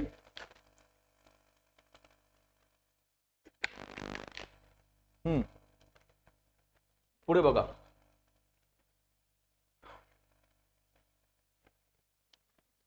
आता बघा, आता आपण कलमांना सुरुवात करतोय. ओके. संघ राज्य, या संघ राज्याबद्दल असलेले त्या ठिकाणी संविधानामधील तरतुदी. की संघ राज्य म्हणजे काय, भारत सरकारला संघ राज्यामध्ये बदल करता येऊ शकतात का, या संदर्भात त्या ठिकाणी कोणकोणते कलम आहेत, त्या कलमाच्या अंतर्गत कोणत्या त्या ठिकाणी तरतुदी मेन्शन केलेल्या आहेत, हे आपण आज त्या ठिकाणी अभ्यासणार आहोत. त्यानंतर त्या ठिकाणी आपल्या घटक राज्यांची स्थापना कशी झालेली आहे, कोणत्या वर्षी त्या ठिकाणी घटक राज्याची स्थापना झालेली आहे, हा सिक्वेन्स खूप महत्वाचा आहे. त्याचबरोबर त्या ठिकाणी नावांमध्ये केलेले बदल, जे काही राज्य आहेत ह्या राज्यांच्या नावांमध्ये किंवा केंद्रशासित प्रदेशांच्या नावामध्ये केलेले बदल, हे सुद्धा आपल्याला परीक्षेला नेहमी विचारले जातात. त्यामुळे हा टॉपिक सुद्धा महत्वाचा आहे. डोंट वरी, जास्त टेन्शन घेऊ नका. मी तुम्हाला आज शिकवणार आहे, उद्या रिव्हिजन करणार आहे आणि ह्याच्यावरचे प्रश्न सुद्धा बघणार आहोत आपण PYQ. ह्याला वारंवार त्या ठिकाणी आपण रिव्हिजन करणार आहोत. तुमची जबाबदारी काय मित्रांनो, आता आपण प्रास्ताविका अभ्यासलेली आहे. मी ऍटलिस्ट तुम्हाला 2 वेळेस तरी टॉपिक शिकवतो. एक टॉपिक एकदम प्रॉपर घाई करत नाही. ओके. आता ह्याच्यानंतर तुमची जबाबदारी काय की तो रिवाइज एकदा करायचा 3rd टाइम. बरोबर ना. आणि 4थ्यांदा हा डिस्कस करा तुमच्या मित्राबरोबर की whatever we have learn today, let's discuss it today. Okay. परत जास्त लांब जायचं नाही, आजच त्याला त्या ठिकाणी रिवाइज करायचं. एकदा रिव्हिजन झाली की ह्याचं रिव्हिजन परत कधी करायचं, तर पेपरच्या एकदा अगोदर. तुम्हाला सगळं परत आठवणार आहे. माझे शब्द, मी जे काय बोलत आहे ते तुम्हाला परत त्या ठिकाणी आठवणार आहेत. मग नंतर तुमचे प्रश्न चुकणार नाहीत. रिव्हिजन मी शिकवलं तुम्हाला आज, उद्या रिवाइज केलं, तुमचं त्या ठिकाणी एकदा रिव्हिजनचं काम आहे. आणि चौथी स्टेप्स काय, तर तुमचं डिस्कशनच्या नंतर त्या ठिकाणी PYQ, PYQच्या नंतर त्या ठिकाणी इथून पुढे मॉक टेस्ट द्यायला सुरुवात करा. वेगवेगळ्या क्लासेसच्या त्या ठिकाणी मॉक टेस्ट द्यायला सुरुवात करा. आणि त्यानंतर पुढे काय करायचं तुम्हाला, तर पुढे तुम्हाला त्या ठिकाणी रिव्हिजन करायचंय. एकदा मॉक टेस्ट सोडवल्या तुम्ही, रिव्हिजन केलं, तर परत तुमचे पॉलिटीचे प्रश्न चुकणार नाहीत. चला आता आपल्या टॉपिकला सुरुवात करूया. भारताच्या राज्यघटनेतील भाग 1 काय, भाग 1 मधील कलम 1 ते 4, भाग सुद्धा लक्षात ठेवा आणि कलम सुद्धा लक्षात ठेवा. कलम 1 ते 4 हे संघराज्य व त्यांच्या राज्य क्षेत्रांशी संबंधित आहे. आपल्याला सरळ सरळ भाग सुद्धा विचारतात, बरोबर ना. आणि त्याचबरोबर त्या ठिकाणी त्यामध्ये किती कलमे आहेत हे सुद्धा विचारतात. ह्या साईडला भाग आणि कलमे, बरोबर का. सो हे जे संघराज्य व त्याचे राज्यक्षेत्र आहे हे भाग 1 आणि कलम त्या ठिकाणी 1 ते 4 मध्ये मेन्शन केलेलं आहे, त्याशी संबंधित आहे. आता कलम 1 काय सांगते बघा, संघ राज्यांचे नाव व राज्यक्षेत्र, बरोबर ना. कलम 1 आणि कंसामध्ये परत 1, कलम 1:1 नुसार इंडिया अर्थात भारत हा राज्यांचा संघ असेल. काय असेल, राज्यांचा संघ असेल. India that is Bharat shall be union of states. मात्र भारत कोणत्या राज्याचा संघ असेल हे या कलमात देण्यात आलेलं नाही. राज्यांचा संघ, पण कोणत्या राज्यांचा संघ, कोणते राज्य, महाराष्ट्र, कर्नाटका, गुजरात वगैरे. त्यावेळेस महाराष्ट्र नव्हतं त्या ठिकाणी, बरोबर ना, बॉम्बे होतं. सो कोणत्या राज्यांचा संघ असेल, भारत दॅट इज इंडिया हा राज्यांचा संघ असेल, परंतु कोणत्या राज्यांचा संघ असेल हे त्या कलमामध्ये त्या ठिकाणी मेन्शन केलेलं नव्हतं. विच इज व्हेरी इम्पॉर्टंट, लक्षात ठेवा. ओके, हे मेन्शन करण्यात आलेले नाही. कलम 1:2 नुसार घटक राज्य व केंद्रशासित प्रदेशांची नावे, काय विचारलं बाळांनो, काय सांगितले, तर नावे, घटक राज्य व केंद्रशासित प्रदेशांची नावे आणि त्यांचे क्षेत्र आणि त्यांचे राज्यक्षेत्र म्हणजे काय, भूप्रादेशिक विस्तार पहिल्या अनुसूचीमध्ये बघा, पहिल्या अनुसूचीमध्ये समाविष्ट करण्यात आलेले आहे. फर्स्ट त्या ठिकाणी म्हणजे शेड्यूल, पहिली अनुसूची काय सांगते की कलम 1:2 नुसार घटक राज्य व केंद्रशासित प्रदेश यांची नावं व त्यांचा प्रादेशिक विस्तार. ओके, लक्षात ठेवा. हे मी रिवाइज करणार आहे. तुमचं पण काम लगेच काय, तर PPT लगेच वाचायची, लगेच पुस्तक तुमच्याकडे जे काय रेफरन्स आहेत, रेफरन्स लक्ष्मीकांत असेल किंवा कोळंबे सरांचा असेल, हे रेफरन्सला ठेवून त्या ठिकाणी वाचत चला. काहीही ह्याच्या बाहेर जात नाही आपल्या MPSC ला, बरोबर ना. आणि एखादा प्रश्न केला, आता जो कंबाईनला आला होता ग्रुप C ला, तो कोणाला जमणार नाही बाळांनो. त्या ठिकाणी बर्डन घ्यायचं नाहीये. जो मेडिकल केअरचा प्रश्न आला होता ना, खटला विचारला होता ग्रुप C ला, तो प्रश्न कोणाला जमणार नाहीये. आणि ज्याला जमलाय त्याने तुक्का मारलेला असेल किंवा एखादा खूप डीप मध्ये अभ्यास करून गेला असेल, त्याला त्या ठिकाणी तो जमला असेल. त्यामुळे जे प्रश्न तुम्ही बेसिक मिनिमम पुस्तक वाचताय, त्या पुस्तकामधून जर सुटत नसतील एक्झाम मध्ये, तर बर्डन घेऊ नका. ते तुम्हालाच नाही तर ते कोणाला सुटलेलं नसतील. आणि ज्याला सुटतील अभ्यास करून, तो कट ऑफ पेक्षा खूप लांब असणार आहे. जर कट ऑफ जर 117.5 लागत असेल, तर त्या विद्यार्थ्याला डेफिनेटली 140च्या प्लस स्कोर असणार आहे. सो तो रेसमध्येच नाही आपल्या, तो खूप पुढे आहे, बरोबर ना. सो पुस्तकामधून आलेले प्रश्न आपले चुकले नाही पाहिजेत. जर पुस्तकामधून आलेले प्रश्न जर तुमचे चुकत असतील, तर तुम्ही लिस्टच्या बाहेर आहात. म्हणजे नेहमी तुम्ही बघा, जर 117चा कट ऑफ लागला असेल, तर 100 ते 110च्या मध्ये खूप मुलं जास्त असतात. जास्त मुलांचा जो काही आपण म्हणतो ना क्राऊड, ट्रॅफिक जॅम कुठं असतं की 100 पासून 110 पर्यंत ज्यांना मार्क्स आहेत इथं, किंवा 115 पर्यंत इथं ट्रॅफिक जॅम असतं. आणि इथं ट्रॅफिक जॅम असण्यामागचं कारण काय मित्रांनो, तर प्रत्येक विषयाचा एक साधा किंवा पुस्तकामधून आलेला प्रश्न मित्रांचा चुकलेला असतो. म्हणजेच काय की बाबा पॉलिटी मधला एक पुस्तकामधून आलेला माझा प्रश्न चुकला, हिस्ट्री मधला पुस्तकामधून आलेला प्रश्न चुकला, जिओग्राफी मधला एक चुकला, असे त्या ठिकाणी 4 ते 5 प्रश्न ते पुस्तकामधून आलेले चुकले असतात. 5 प्रश्न म्हणजे काय, तर जवळजवळ 4 प्रश्न आणि एक चुकलेला म्हणजे -1 म्हणजे 10, 5 2 10 मार्क त्यांचे गेले. म्हणजे एखाद्याला 110 मार्क स्कोर, 110 जर स्कोर असेल आणि जर ते हे 10 मार्क्स ऍड झाले 120, तर तो पास झाला असता. सो बेसिक मिनिमम पुस्तकामधून आलेले प्रश्न आपले चुकायचे नाहीत. ओके, चुकून द्यायचे नाहीत. कलम 1:3 नुसार भारताचे राज्यक्षेत्र टेरिटरी पुढील बाबींचे मिळून बनलेलं असेल. त्या कोणत्या बाबीत बघा, तर घटक राज्यांचे राज्यक्षेत्र. कलम 1:3 नुसार भारताचे जे क्षेत्र आहे टेरिटरी ऑफ इंडिया, हे कशाचं मिळून बनलेलं आहे, पहिलं घटक राज्यांचे राज्यक्षेत्र आहे म्हणजे राज्यांचं क्षेत्र. दुसरं काय, केंद्रशासित प्रदेश म्हणजे केंद्रशासित प्रदेशांचं क्षेत्र आणि संपादित केली जातील अशी अन्य राज्यक्षेत्रे. कलम 1:3 नुसार भारताचे राज्यक्षेत्र हे कशाचं मिळून बनलं असेल, तर पहिलं काय, घटक राज्यांचं राज्यक्षेत्र. दुसरं केंद्रशासित प्रदेशाचं राज्यक्षेत्र, आणि तिसरं भविष्यामध्ये संपादित केले जातील असे क्षेत्रे. या तिन्हींचं मिळून भारताचं त्या ठिकाणी राज्यक्षेत्र किंवा टेरिटरी बनलेली असेल. आणि कशामध्ये सांगितलेलं आहे तर कलम 1.3 मध्ये सांगितलेलं आहे. बरोबर, पुढे चला. कलम 1 मधील वरील तरतुदींबाबत पुढील बाबी स्पष्ट होतात. बघा, भारताच्या घटनेमध्ये संघराज्य व्यवस्थेचे अनेक वैशिष्ट्ये असतानाही भारताचे वर्णन संघराज्य म्हणजे फेडरेशन ऑफ द स्टेट्स असे न करता राज्यांचा संघ असे करण्यात आले आहे. कशाचा तर राज्याचा संघ. मी तुम्हाला सांगितलं बघा की हे राज्य म्हणजे संघराज्य हा शब्द न टाकता आपण काय टाकले राज्यांचा संघ. ओके, मी तुम्हाला कालच्या का परवाच्या लेक्चर मध्ये पण समजून सांगितलेलं आहे.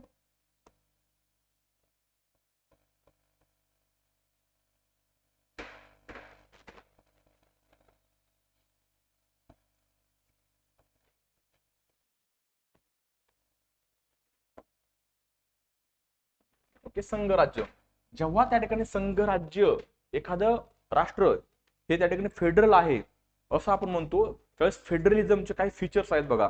ते फीचर्स मी तुम्हाला सांगितले. ते पहिलं काय तर अधिकाराची विभागणी. काय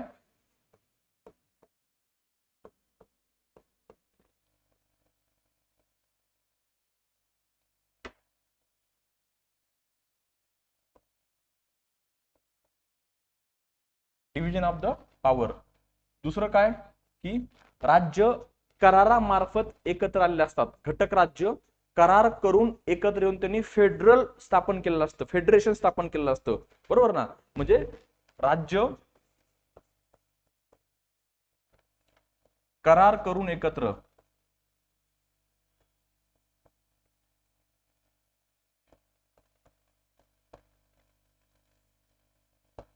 तिसरं काय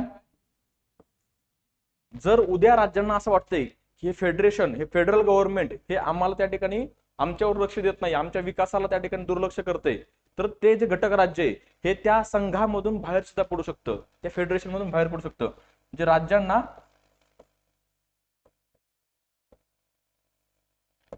बाहेर पडण्याचा अधिकार.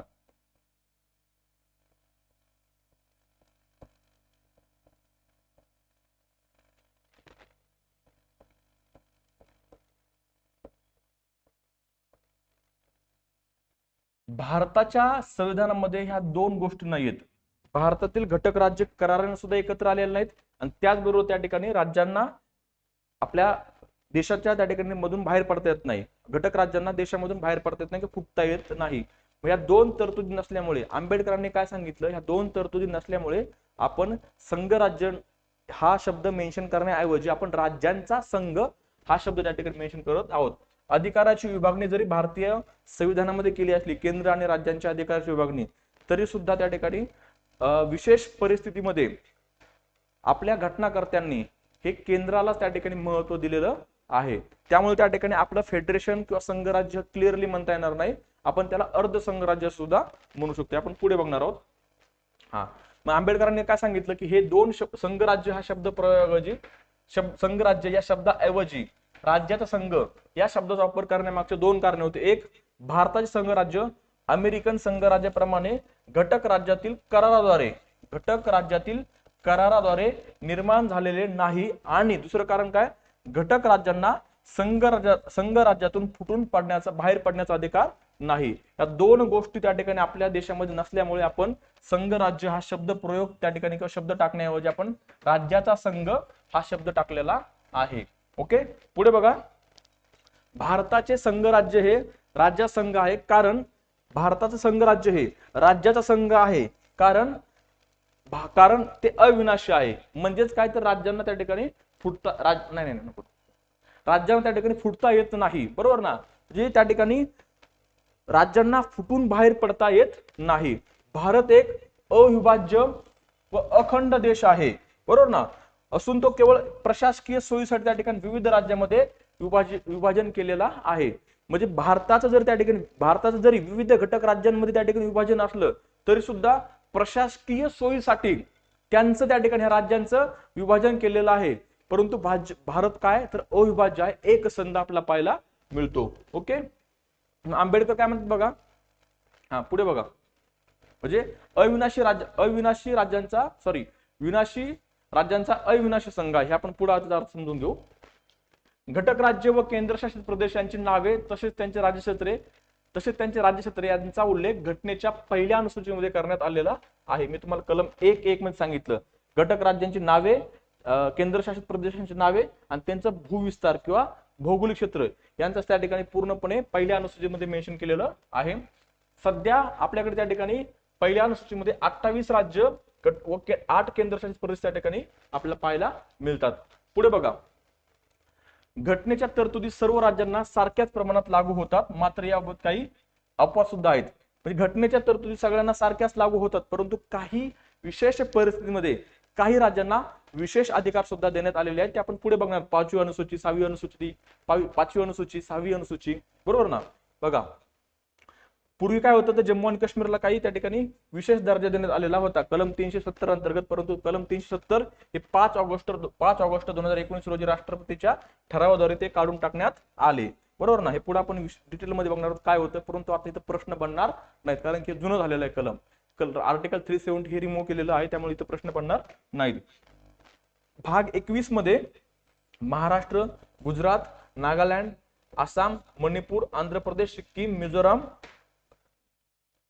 अरुणाचल प्रदेश, गोवा आणि कर्नाटक या राज्यांना काही विशेष तरतुदी करण्यात आलेल्या आहेत. हे आपण पुढे बघणार आहोत भाग 21 मध्ये प्रॉपर डिटेल मध्ये.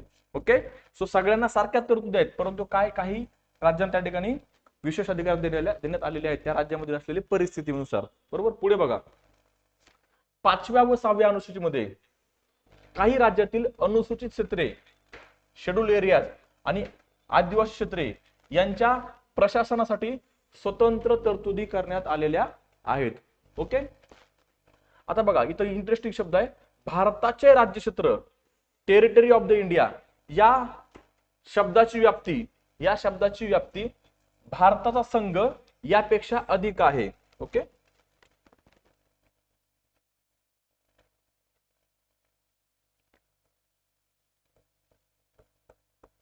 भारताचे राज्यक्षेत्र, ओके, आणि दुसरा शब्द काय होता,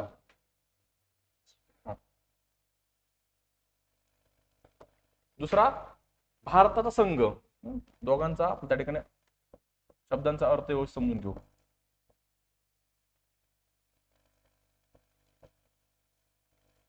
या शब्दाची व्याप्ती त्या ठिकाणी जास्त आहे, कशापेक्षा तर भारताचा संघ या शब्दापेक्षा. काय नेमका अर्थ आहे बघा याच्यामध्ये,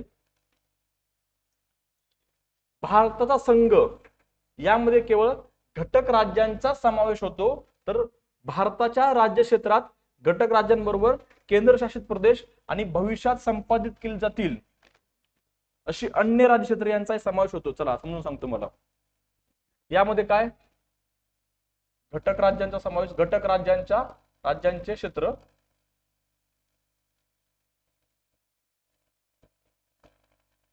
प्लस केंद्रशासित प्रदेश प्लस भविष्यात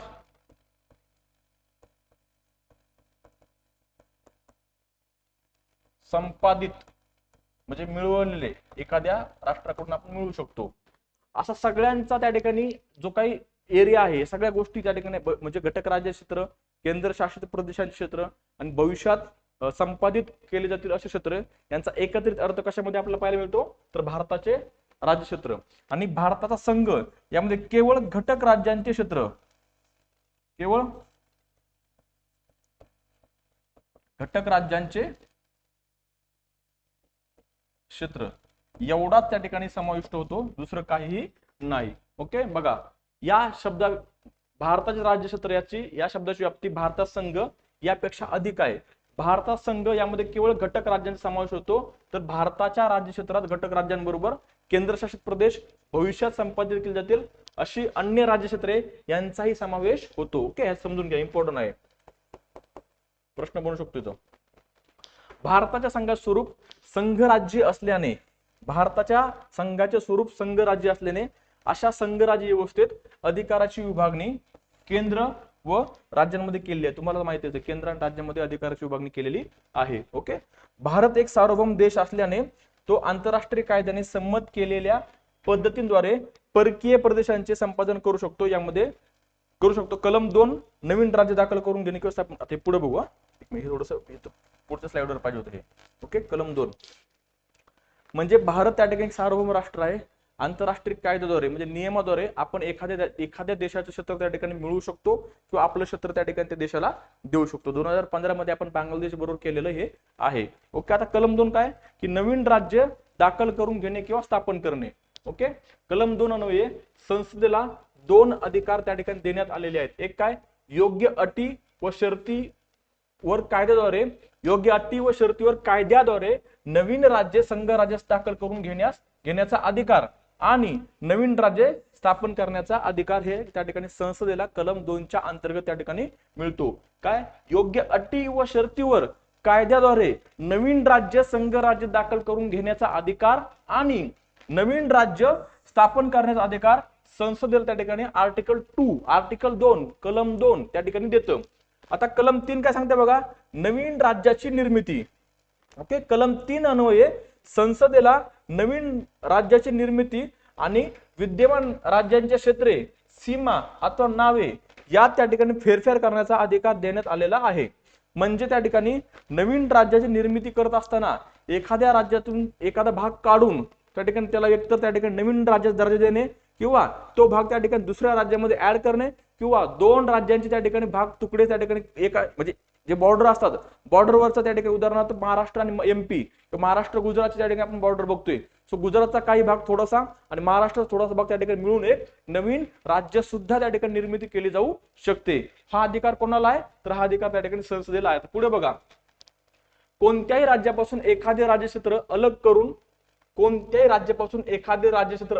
किंवा वेगळे करून अथवा 2 किंवा अधिक राज्ये किंवा राज्यांचे भाग एकत्र जोडून 2 किंवा अधिक राज्य या राज्यांचे भाग एकत्र जोडून कोणतेही राज्यक्षेत्र कोणत्याही राज्याच्या एखाद्या भागाशी जोडून नवीन राज्याची निर्मिती करता येते. म्हणजे काहीही कसंही कुठेही जोडता येतं. एवढं लक्षात ठेवा. कसंही कुठेही केव्हाही जोडता येतं. आता बघा कोणत्याही राज्यक्षेत्र वाढवता येईल. पहिलं कोणत्याही राज्यक्षेत्र घटवता येईल हे आपण आर्टिकल 3 बघतोय बरं का. त्यानंतर कोणत्याही राज्याच्या सीमांमध्ये फेरबदल करता येईल आणि चौथं काय पाचवं कोणत्याही राज्याच्या नावामध्ये फेरबदल करता येईल. नावामध्ये सीमामध्ये क्षेत्र घटवता येईल क्षेत्र वाढवता येईल.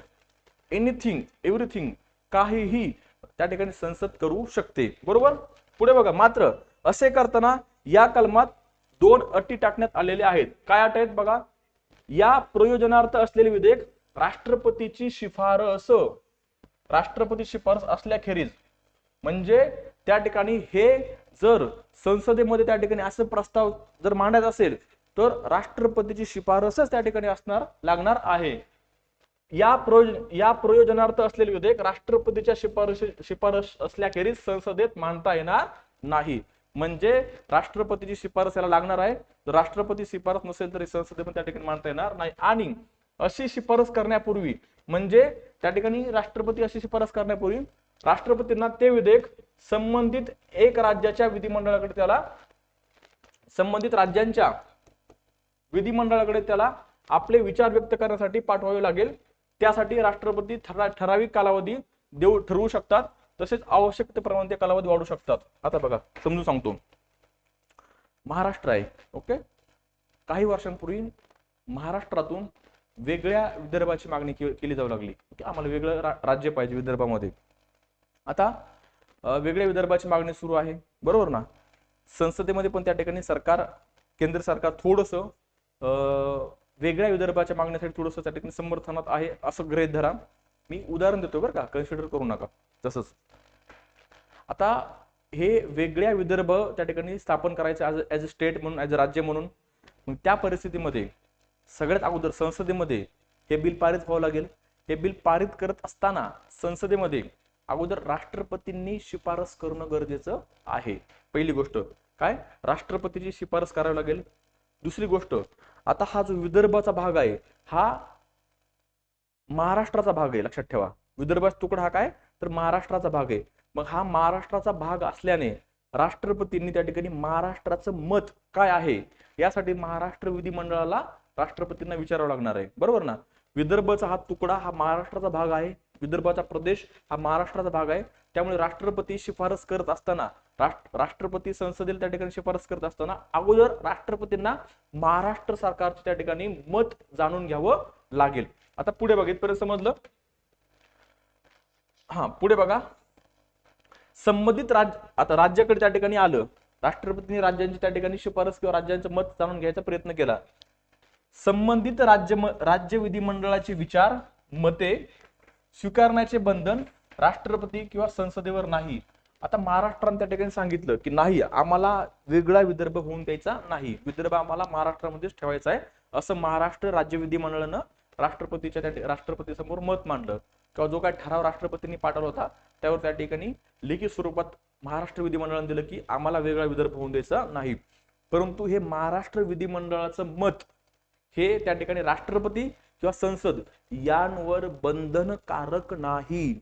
याचा अर्थ काय होतो बाळांनो, की एखादा तुकडा राज्याचा, एखादा भाग हा वेगळा करत असताना या संबंधित सर्वोच्च अधिकार राष्ट्रपती आणि संसदेकडे आहेत. राज्य काहीही करू शकत नाहीत. ओके, आय होप तुम्ही त्या ठिकाणी गोष्टी समजत आहात.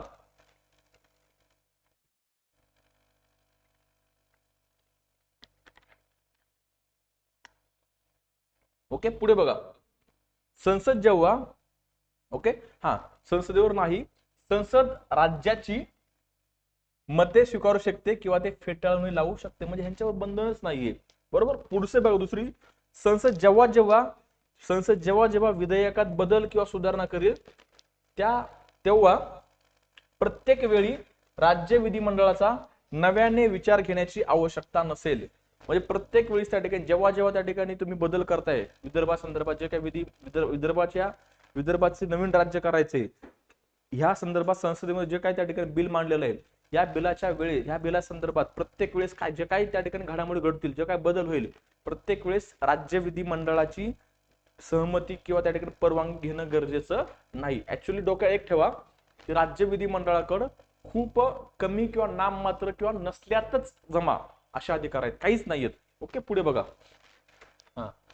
राज्याप्रमाणे संसदेला नवीन केंद्रशासित प्रदेशाची निर्मिती म्हणजे काय, युनियन टेरिटरी आणि विद्यमान केंद्रशासित प्रदेश क्षेत्रे, सीमा अथवा नावे यात फेरफार करण्याचा अधिकार प्राप्त झालेला आहे. आपण त्या ठिकाणी कलम 3 बघतोय बाळांनो, बरोबर ना. कलम 3 मधल्या सगळ्या तरतुदी आहेत. आपण परत रिवाइज करणार आहोत, don't worry about it. Revise करणार आहोत, तुम्ही एकदा परत पुस्तक वाचा, क्लिअर होऊन जाईल सगळं. जसे घटक राज्यांच्या संदर्भात त्या ठिकाणी नाव, सीमा, क्षेत्र वगैरे जे काय फेरफार करण्याचा अधिकार संसदेला आहे, त्याचप्रमाणे केंद्रशासित प्रदेशांची नाव, सीमा ह्यामध्ये बदल किंवा फेरफार करण्याचा अधिकार संसदेला आहे. या ठिकाणी अजून एक इंटरेस्टिंग गोष्ट बघा, केंद्रशासित प्रदेशांच्या बाबतीत संबंधित विधिमंडळाचा विचार घेण्याची गरज नसते. त्यांच्या बाबतीत संसद आपल्या मताप्रमाणे निर्णय घेऊ शकते. म्हणजेच काय बघा, आता महाराष्ट्रातून विदर्भ हा वेगळा करत असताना महाराष्ट्र विधिमंडळाचं मत एकदा राष्ट्रपती त्या ठिकाणी जाणून घेतात, परंतु महाराष्ट्र विधिमंडळाने दिलेलं मत हे संसदेवर सुद्धा आणि राष्ट्रपतीवर सुद्धा बंधनकारक नाही. हे इथपर्यंत आपण बघितलं. पण जेव्हा केंद्रशासित प्रदेशामध्ये जो काही बदल करत आहेत नावामध्ये, क्षेत्रामध्ये, त्या संदर्भात संसद केंद्रशासित प्रदेशाचं जे विधिमंडळ आहे त्या विधिमंडळाचं मत त्या ठिकाणी जाणून घेण्याचा म्हणजे बंधनकारक नाहीये.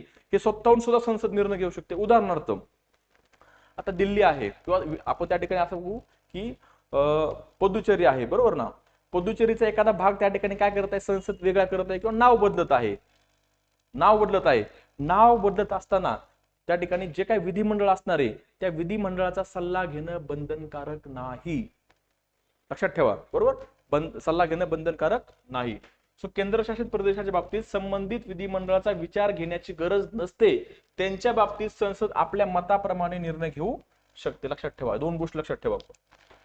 आता आंबेडकर काय म्हणतात या संदर्भात, डॉक्टर आंबेडकरांनी भारताचे वर्णन भंजक राज्यांचा अभंजक संघ, सोप्या भाषेत बघा, विनाशी राज्यांचा अविनाशी संघ असे केले आहे.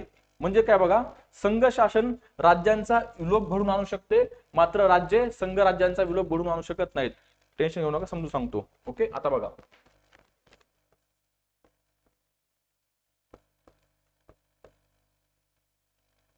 विनाशी राज्यांचा अविनाशी संघ.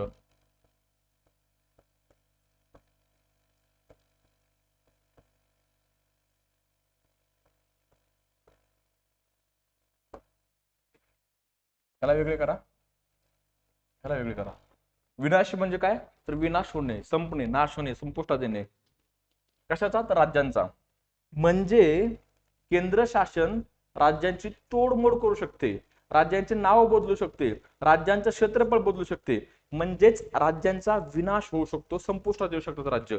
म्हणजेच काय, भारतातील राज्य कसे आहेत, तर विनाशी आहेत, बरोबर का. म्हणजेच काय, आता तुम्हाला सांगितलं कलम 3 अंतर्गत म्हणजे नाव बदलणे, क्षेत्रफळ बदलणे, एखादा भाग त्या ठिकाणी जोडणे, anything can do by the anything can be done by the parliament. संसद हे काहीही करू शकते. म्हणजेच काय, असलेलं राज्य हे संपुष्टात येऊ शकतं, त्या राज्याचा विनाश होऊ शकतो. म्हणजेच काय, विनाशी राज्य आणि अविनाशी संघ. म्हणजे संघ म्हणजे केंद्र शासन, हे केंद्र शासन त्या ठिकाणी त्याचा विनाश होऊ शकत नाही, ते संपुष्टात येऊ शकत नाही. आंबेडकर काय म्हणतात, विनाशी राज्यांचा जे संपुष्टात येऊ शकतं हे अविनाशी संघ आहे. भारत हे विनाशी राज्यांचा अविनाशी संघ आहे. I hope you are getting it properly, तुम्हाला समजत आहे. ओके ना.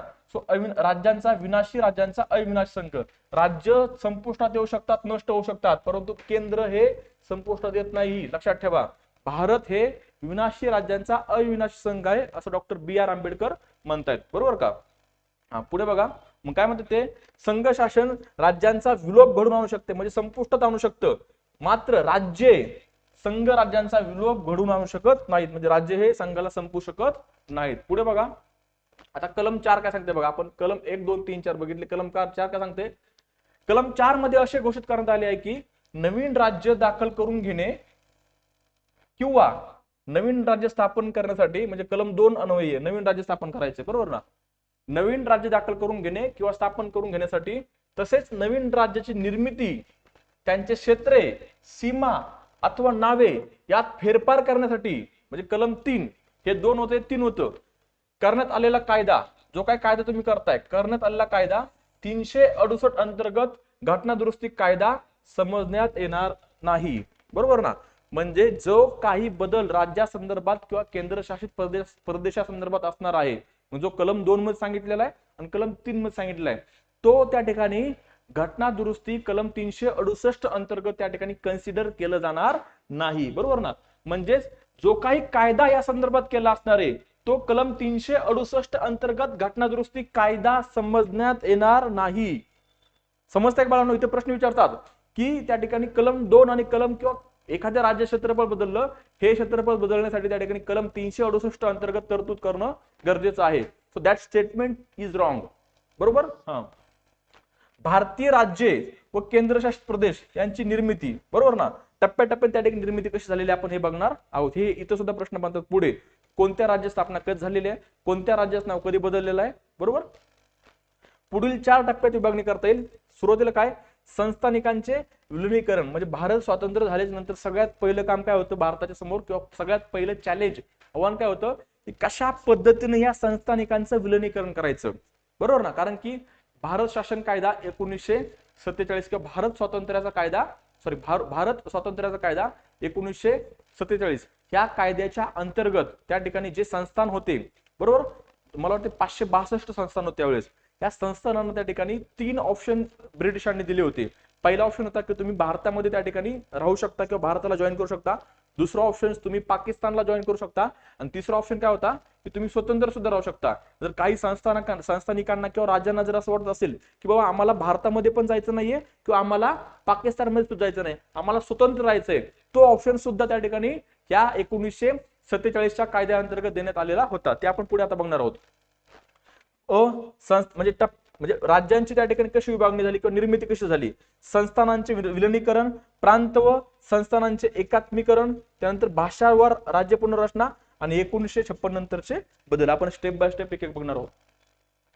एक, संस्थानांचे विलिनीकरण. स्वातंत्र्य प्राप्तीच्या वेळी भारताचे दोन प्रकारचे राज्य, म्हणजे भारतामध्ये त्या ठिकाणी भारतात दोन प्रकारची राज्य होते, एक ब्रिटिश प्रांत आणि संस्थान. एक ब्रिटिशांच्या अंतर्गतचे राज्य आणि दुसरं संस्थान. ब्रिटिशांच्या अंतर्गतच्या राज्यांवर त्या ठिकाणी ब्रिटिश शासन प्रत्यक्षपणे शासन करत होतं.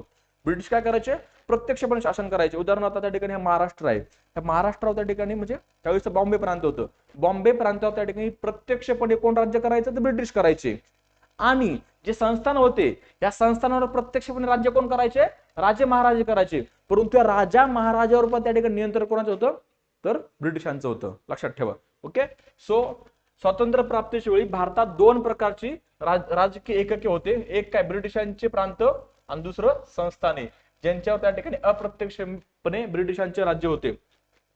भारतीय स्वातंत्र्याच्या कायद्याने 18 जुलै 1947, एक मिनिट सॉरी 1947 भारत व पाकिस्तान ही स्वतंत्र सुसत्ताक राष्ट्र निर्माण केली. या कायद्यामुळे म्हणजे या कायद्याअंतर्गत काय झालं, भारत आणि पाकिस्तान हे दोन स्वतंत्र राष्ट्र झाले. या कायद्यामुळे संस्थानिकांवरील ब्रिटिश प्रभुत्व किंवा प्रभुसत्ता संपुष्टात आल्याने 562 स्वतंत्र संस्थानं अस्तित्वात आली. म्हणजेच काय बघा की 18 जुलै 1947 चा जो काय भारत स्वातंत्र्याचा कायदा होता, कधी 18 जुलै 1947 भारत स्वातंत्र्याचा कायदा, या कायद्याच्या अंतर्गत जे संस्थान होते, कोणते हे संस्थान, यांच्यावर जे अप्रत्यक्षरित्या ब्रिटिशांचं राज्य होतं, या संस्थानावरचं जे काही राज्य होतं ब्रिटिशांचं ते संपुष्टात आलं.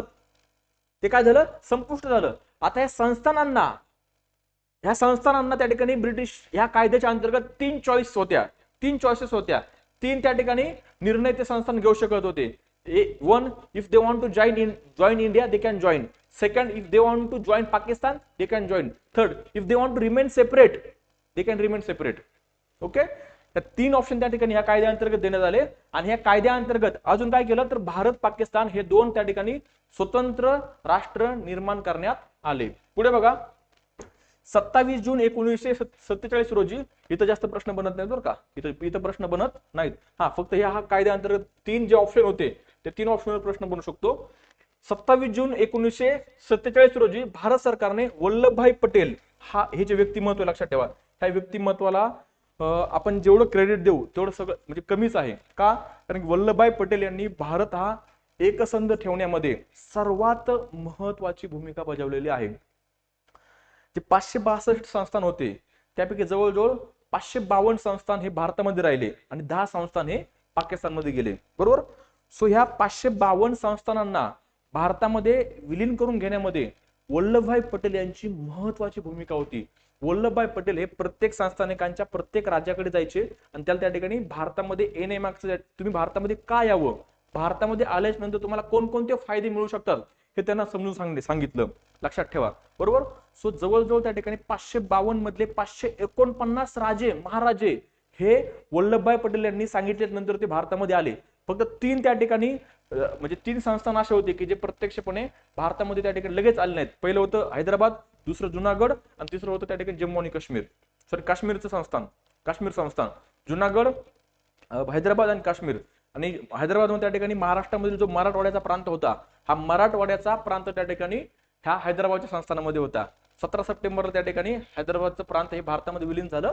मग त्या ठिकाणी मराठवाडा मुक्ती संग्राम दिन आपण 17 सप्टेंबरला साजरा करतो, ते आपण पुढे बघू आपण. ओके. बघा, 27 जून 1947 रोजी भारत सरकारने वल्लभभाई पटेल यांच्या अध्यक्षतेखाली एक राज्य विभाग त्या ठिकाणी स्थापन केला. वल्लभभाई पटेलांच्या दूरदृष्टी व वाटाघाटीच्या कौशल्यामुळे 15 ऑगस्ट 1947 पूर्वीच, म्हणजे स्वातंत्र्य जे काय डेट होती त्याच्या अगोदरच, काश्मीर, हैदराबाद व जुनागड ही संस्थाने वगळता, ही 3 संस्थाने वगळता सर्व 562 संस्थाने एकतर भारतात किंवा पाकिस्तानात विलीन झालेली होती. भारताच्या हद्दीत 552 संस्थानं होती. किती? 552. वरचे 10 कुठे गेले? पाकिस्तानमध्ये गेले. सो 552 पैकी 549 संस्थान त्या ठिकाणी भारतात विलीन करून घेण्यात आली. हे बघा, एकूण किती होती? 562 संस्थान होती. बरोबर का? एकूण 562 संस्थाने. यापैकी पाकिस्तानमध्ये गेले 10. ओके ना? खाली किती उरले? 552 हे त्या ठिकाणी भारताच्या हद्दीत होते. त्या 552 पैकी त्या ठिकाणी फक्त 3 सोडले, म्हणजे किती, 549 हे भारतात विलीन झाले होते. भारतात विलीन हे कोणामुळे, तर वल्लभभाई पटेल यांच्यामुळे. लक्षात ठेवा, वल्लभभाई पटेल अगोदर प्रेमानं समजून सांगायचे, बाबा चल तू इकडे, तुला आम्ही त्या ठिकाणी हे अधिकार देऊ, ते अधिकार देऊ, तुला संविधान, तुला त्या ठिकाणी संसदेवर घेऊ, एवढी पेन्शन चालू ठेवू. जर प्रेमानं ऐकलं नाही तर मग त्या ठिकाणी आपण म्हणतो ना साम दाम दंडभेद, मग पोलीस ऍक्शनची धमकी द्यायची. मग लगेच तो राजा काय म्हणायचा, नाही आम्ही भारतामध्ये विलीन होतो.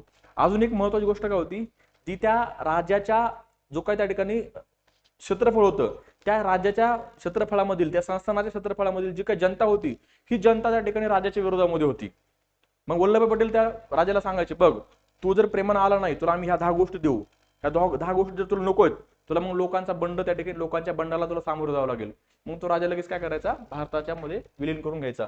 आता ह्यामध्ये फक्त 3 संस्थान उरले होते, एक काश्मीर, राजा हरिसिंग, दुसरं जुनागड, आणि तिसरं होतं त्या ठिकाणी हैदराबाद संस्थान. ओके, हे 3 संस्थान उरले होते. त्याचं पण काय झालं पुढे बघू आपण. हा, स्वातंत्र्यानंतर वरील 3 संस्थाने पुढील क्रमाने भारतात विलीन करण्यात आली. ओके, पहिलं बघा, पाकिस्तानी हल्लेखोरांच्या आक्रमणामुळे, म्हणजे राजा हरिसिंग यांनी त्या ठिकाणी भारतामध्ये विलीन करून घेतलं नव्हतं. ऍक्च्युली हे जे काश्मीर जे प्रांत होतं हे बॉर्डरला होतं. कुठं बॉर्डरला, भारत आणि पाकिस्तानच्या बॉर्डरला होतं, बरोबर का.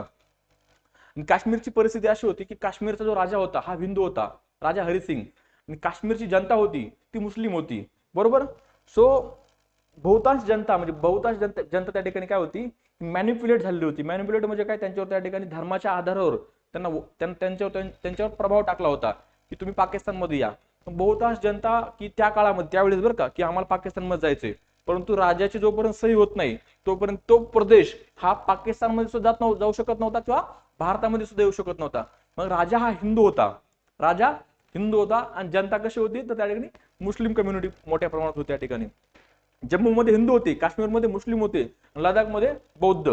जम्मू हा जो त्या ठिकाणी प्रांत आहे, जम्मूमध्ये हिंदू बहुसंख्या आहेत, काश्मीरमध्ये मुस्लिम बहुसंख्या आहेत, आणि लडाखमध्ये बौद्ध बहुसंख्या आहेत. म्हणजे असा हा त्या ठिकाणी पूर्णपणे डायव्हर्सिटी हा आपल्याला प्रदेशामध्ये पाहायला मिळते. मग काश्मीरच्या ह्या जो भूभाग होता, म्हणजे राजा हरिसिंग यांनी स्वतंत्र राहण्याचा निर्णय घेतला. राजा हरिसिंग म्हणले आम्हाला भारतामध्ये पण जायचं नाहीये, आम्हाला पाकिस्तानमध्ये पण जायचं नाही, आम्हाला स्वतंत्र राहायचंय. हा निर्णय घेतल्याच्या नंतर भारत स्वतंत्र झाला. भारताने त्या ठिकाणी फोर्स नाही केलं.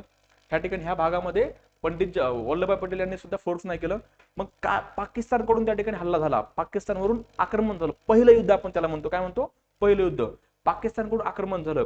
पाकिस्तानकडून आक्रमण झाल्याच्या नंतर राजा हरिसिंग आले भारताकडे आले की प्लीज हेल्प अस, आम्हाला मदत करा. मग भारत काय म्हणला, आम्ही तुम्हाला मदत करू, परंतु तुम्ही पहिली सिग्नेचर करा की आता हा प्रदेश भारतामध्ये विलीन झालेला असेल. मग काय झालं बघा, की पाकिस्तानी हल्लेखोरांच्या आक्रमणामुळे काश्मीरचा राजा हरिसिंग याने 26 ऑक्टोबर 1947 रोजी औपचारिकपणे भारतात विलीन करण्याचा निर्णय घेतला, म्हणजे सिग्नेचर केली, yes we are the part of the India. मग भारतीय सैन्य त्या ठिकाणी गेलं. मग भारतीय सैन्याने जे पाकिस्तानने हल्ला केला होता, त्या पाकिस्तानाच्या हल्लेखोरांनी त्या ठिकाणी काय केलं, तर मागे ढकलण्याचा प्रयत्न केला. लक्षात ठेवा, आता ही तुम्हाला ही सिच्युएशन आजच्या सिच्युएशनशी कनेक्ट करतो. पाकिस्तान सैन्य आलं, बरोबर, राजा हरिसिंग यांनी सही केली, भारतीय सैन्य गेलं. भारतीय सैन्य त्या ठिकाणी भारतीय सैन्य त्यांना मागे ढकलू लागलं. आणि ह्या सिच्युएशन मध्ये हे सगळं सुरू असताना भारताचे पंतप्रधान पंडित जवाहरलाल नेहरू पुढे गेले, संयुक्त राष्ट्रसंघामध्ये गेले. संयुक्त राष्ट्रसंघ तुम्हाला सगळ्यांना माहिती आहे, त्या ठिकाणी आंतरराष्ट्रीय पातळीवर एक संस्था आहे, जी संस्था सर्व देशांची मिळून त्या ठिकाणी बनलेली आहे. प्रत्येक देश त्या संस्थेत सदस्य आहे, आणि जागतिक पातळीवर शांतता प्रस्थापित व्हावी यासाठी 1945 रोजी या संस्थेची स्थापना झालेली आहे. सो पंडित जवाहरलाल नेहरू गेले युनायटेड नेशन मध्ये, संयुक्त राष्ट्रसंघामध्ये, आणि संयुक्त राष्ट्रसंघाने सांगितलं की दोन्ही देशाचे जे सैन्य आहेत ज्या ठिकाणी आहेत त्याच ठिकाणी तुम्ही थांबा, आणि आपण त्या ठिकाणी इथून एक लाईन आखू, त्याला आपण म्हणतो लाईन ऑफ कंट्रोल. काय म्हणतो, लाईन ऑफ कंट्रोल. आणि त्यानंतर मग थोडं पाकिस्तान सैन्य थोडंसं त्या ठिकाणी अजून काश्मीरच्या भागामध्ये होतं, मग त्या ठिकाणी एक लाईन आखली गेली. म्हणजे थोडासा त्यांचं सैन्य हे काश्मीरच्या भागामध्ये होतं, जी लाईन ऐकली गेली आणि त्या ठिकाणी त्या प्रदेशाला POK, पाक ऑक्युपाईड काश्मीर असं नाव दिलं गेलं. ओके ना, पाक व्याप्त काश्मीर. मग आज जो दहशतवाद आपला पाहायला मिळतोय, हा दहशतवाद त्या ठिकाणी त्याच भागामधून त्या ठिकाणी पूर्णपणे उगम पावलेला पाहायला मिळतोय. कारण की त्या भागावर त्या ठिकाणी पाकिस्तानचं पूर्ण नियंत्रण नाहीये, भारताचं पण नियंत्रण नाहीये. त्यामुळे दहशतवादी त्या व्हॅलीमध्ये प्रचंड मोठ्या प्रमाणात त्या ठिकाणी हा उत्माद माजवत आहेत. सो हे झालं पाकिस्तान, अशा पद्धतीने पाकिस्तान भारतामध्ये, सॉरी, हे झालं काश्मीर, अशा पद्धतीने काश्मीर भारतामध्ये विलीन झालं. पुढं जुनागड. जुनागडचा राजा मुस्लिम होता बघा, इथं केस उलटी होती. जुनागडचा राजा मुस्लिम होता, परंतु जनता हिंदू होती, बरोबर ना. त्यामुळे फेब्रुवारी 1948 मध्ये जनतेचं मत घेतलं गेलं. काय घेतलं? जनतेचं मत, सार्वमत होऊन त्या ठिकाणी जनतेने भारतात विलीन होण्याचा कौल दिला. जनतेनं मत काय दिलं की आम्हाला भारतामध्ये विलीन व्हायचंय. पुढे बघा, 13 सप्टेंबर 1948 हैदराबाद संस्थान. ओके, रोजी भारत सरकारच्या हैदराबाद विरोधात सरकारने काय केलं? Police action. कोणी? भारत सरकारनं ऑपरेशन पोलो, बरोबर का, सुरू केलं, जी 17 सप्टेंबर 1948 रोजी त्या ठिकाणी पर्यंत चाललं, म्हणजे 4 दिवस. त्यानुसार हैदराबादचे भारतात विलिनीकरण करण्यात आले. हैदराबादचा जो काय त्या ठिकाणी नवाब होता, हा नवाब तयारच नव्हता भारतामध्ये विलीन होण्यासाठी. ओके, त्यांचं म्हणणं होतं की we want to become the part of the Pakistan, आम्हाला पाकिस्तानचा भाग व्हायचंय. परंतु या दोघांचं क्षेत्रफळ पूर्णपणे वेगळं होतं. पाकिस्तान कुठं होतं तर नॉर्थ वेस्टला, हैदराबाद कुठं होतं तर वेस्टला होतं. मग जॉईन कसं व्हायचं, बरोबर ना. भारतासाठी डोकेदुखी ठरलं असतं. मग भारताने त्या ठिकाणी काय केलं? पोलीस ऍक्शन केली. काय? Operation polo. आणि नवाब जो होता हा त्या ठिकाणी तयार सुद्धा होत नव्हता. कशासाठी? तर जनतेचं मत घेण्यासाठी. ओके, मग अशा पद्धतीने त्या ठिकाणी 17 सप्टेंबर 1948 रोजी त्या ठिकाणी हैदराबाद संस्थान सुद्धा भारतामध्ये विलीन झालं. आणि या संस्थानामध्ये आपला आजचा महाराष्ट्रामधला जो मराठवाडा आहे, हा मराठवाड्याचा त्या ठिकाणी काही भाग हा संस्थानामध्ये होता, लक्षात ठेवा. मग 17 सप्टेंबरला त्या ठिकाणी मराठवाडा मुक्ती संग्राम दिन आपल्या महाराष्ट्रामध्ये साजरा केला जातो. अशी स्टोरी आहे. अशा रीतीने 1950च्या मूळ घटनेत भारतातील राज्यांचे आता 4 विभाग केले, लक्षात ठेवा. 4 विभागामध्ये त्यांना, म्हणजे त्या 4 गटामध्ये विभागण्यात आलं. ओके, आता त्या ठिकाणी पूर्णपणे 552 हे जे संस्थान होते हे भारतामध्ये विलीन झाले. काय ब्रिटिश प्रांत ते भारताच्या अंतर्गत झाले. आता हे आलेले सर्व जे काय प्रदेश, संस्थान, प्रदेश यांचं त्या ठिकाणी 4 भागामध्ये काय केलं तर त्यांची विभागणी केली. ओके, ते पुढील प्रमाणे आता बघा. भाग अ राज्य, असे अ ब क ड करण्यात आलं. भाग अ राज्य ही राज्य पूर्वीच्या ब्रिटिश प्रांताशी, पूर्वीचे जे ब्रिटिश प्रांत होते, हे बघा, एक ब्रिटिश प्रांत, 2 एकक होते, ब्रिटिश प्रांत आणि संस्थाने.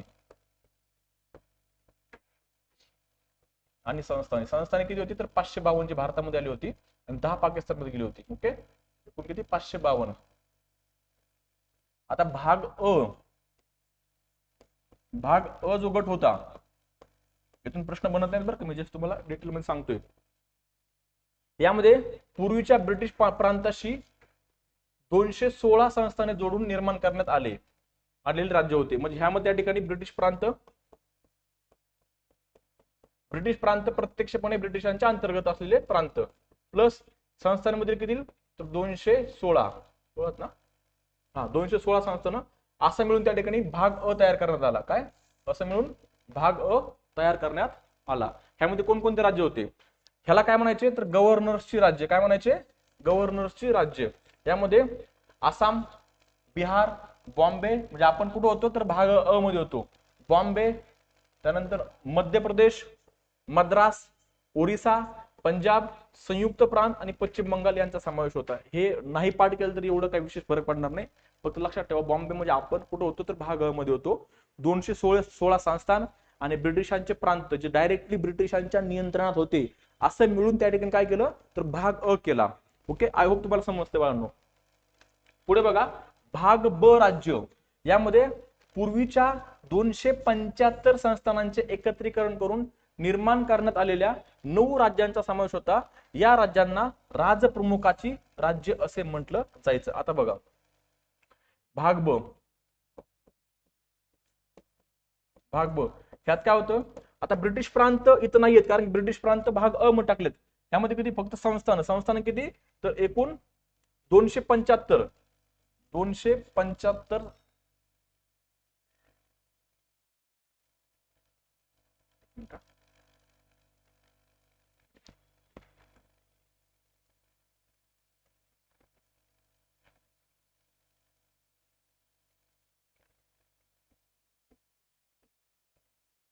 एकूण 275 संस्थाने त्यामध्ये होती. ओके, आणि ह्यांचा त्या ठिकाणी भाग ब करण्यात आला. ह्याला काय म्हणायचे तर गव्हर्नरची राज्य. काय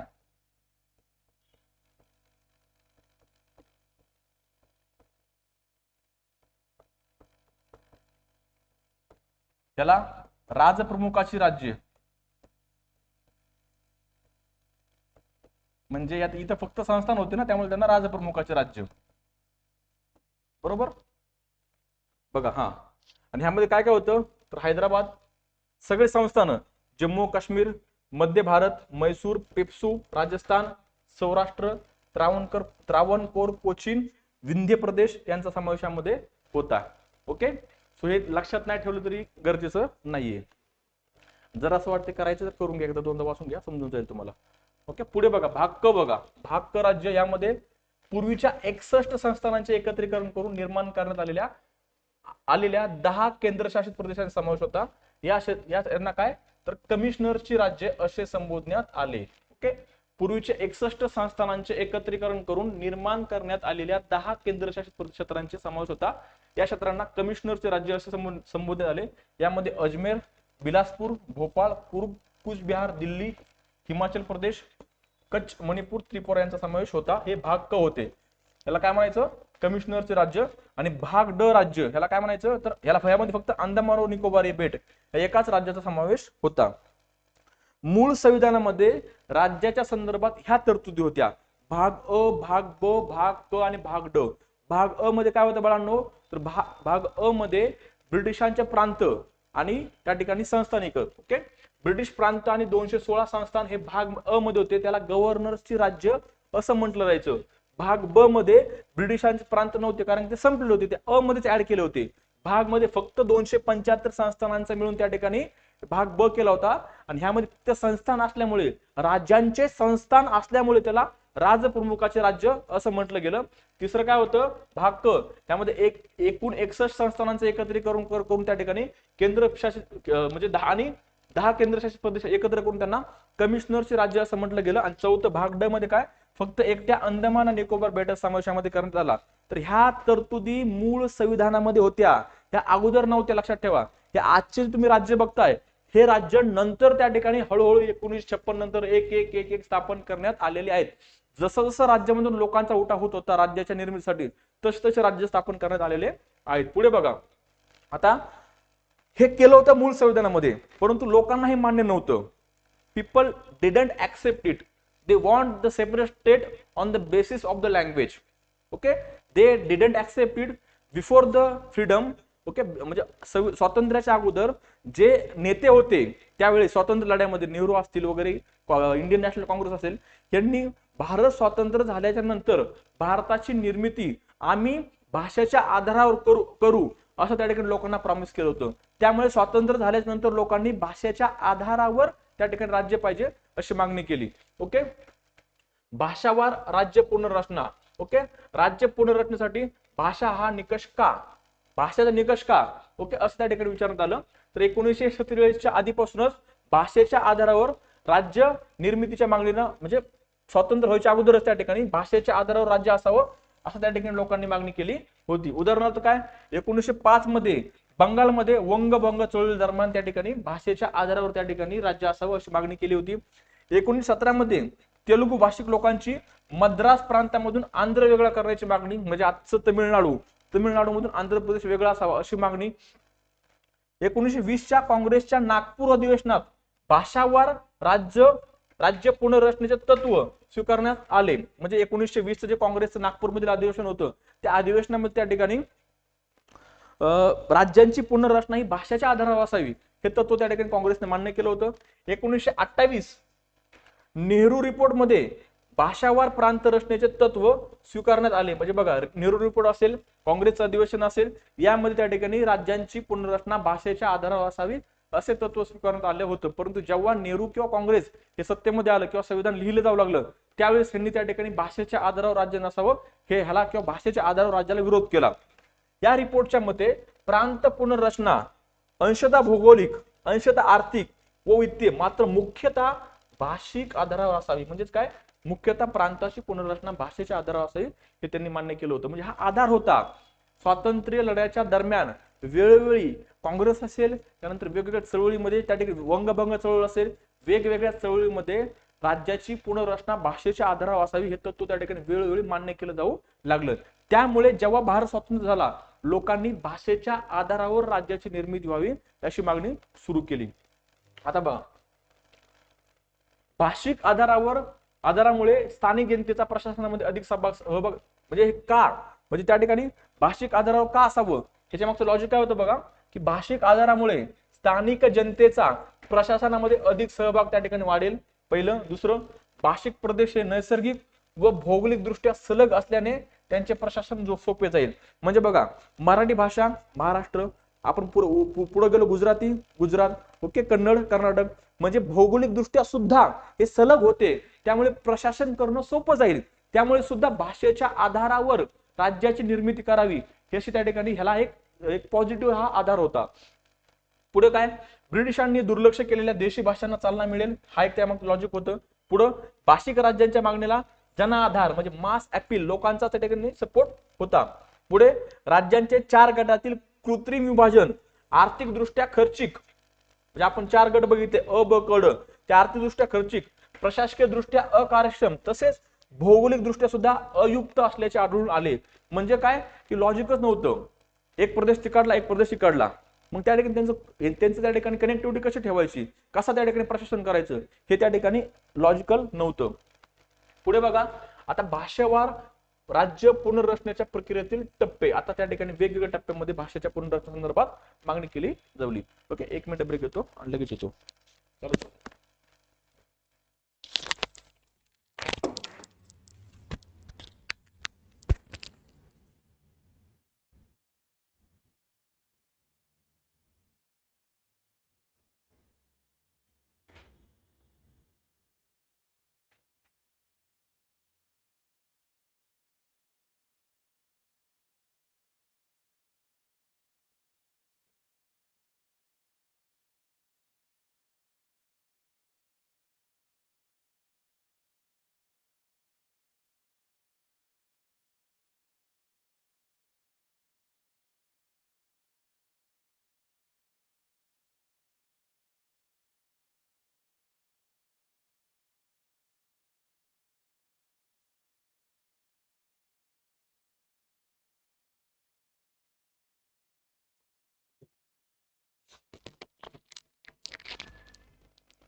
हा चला बघू.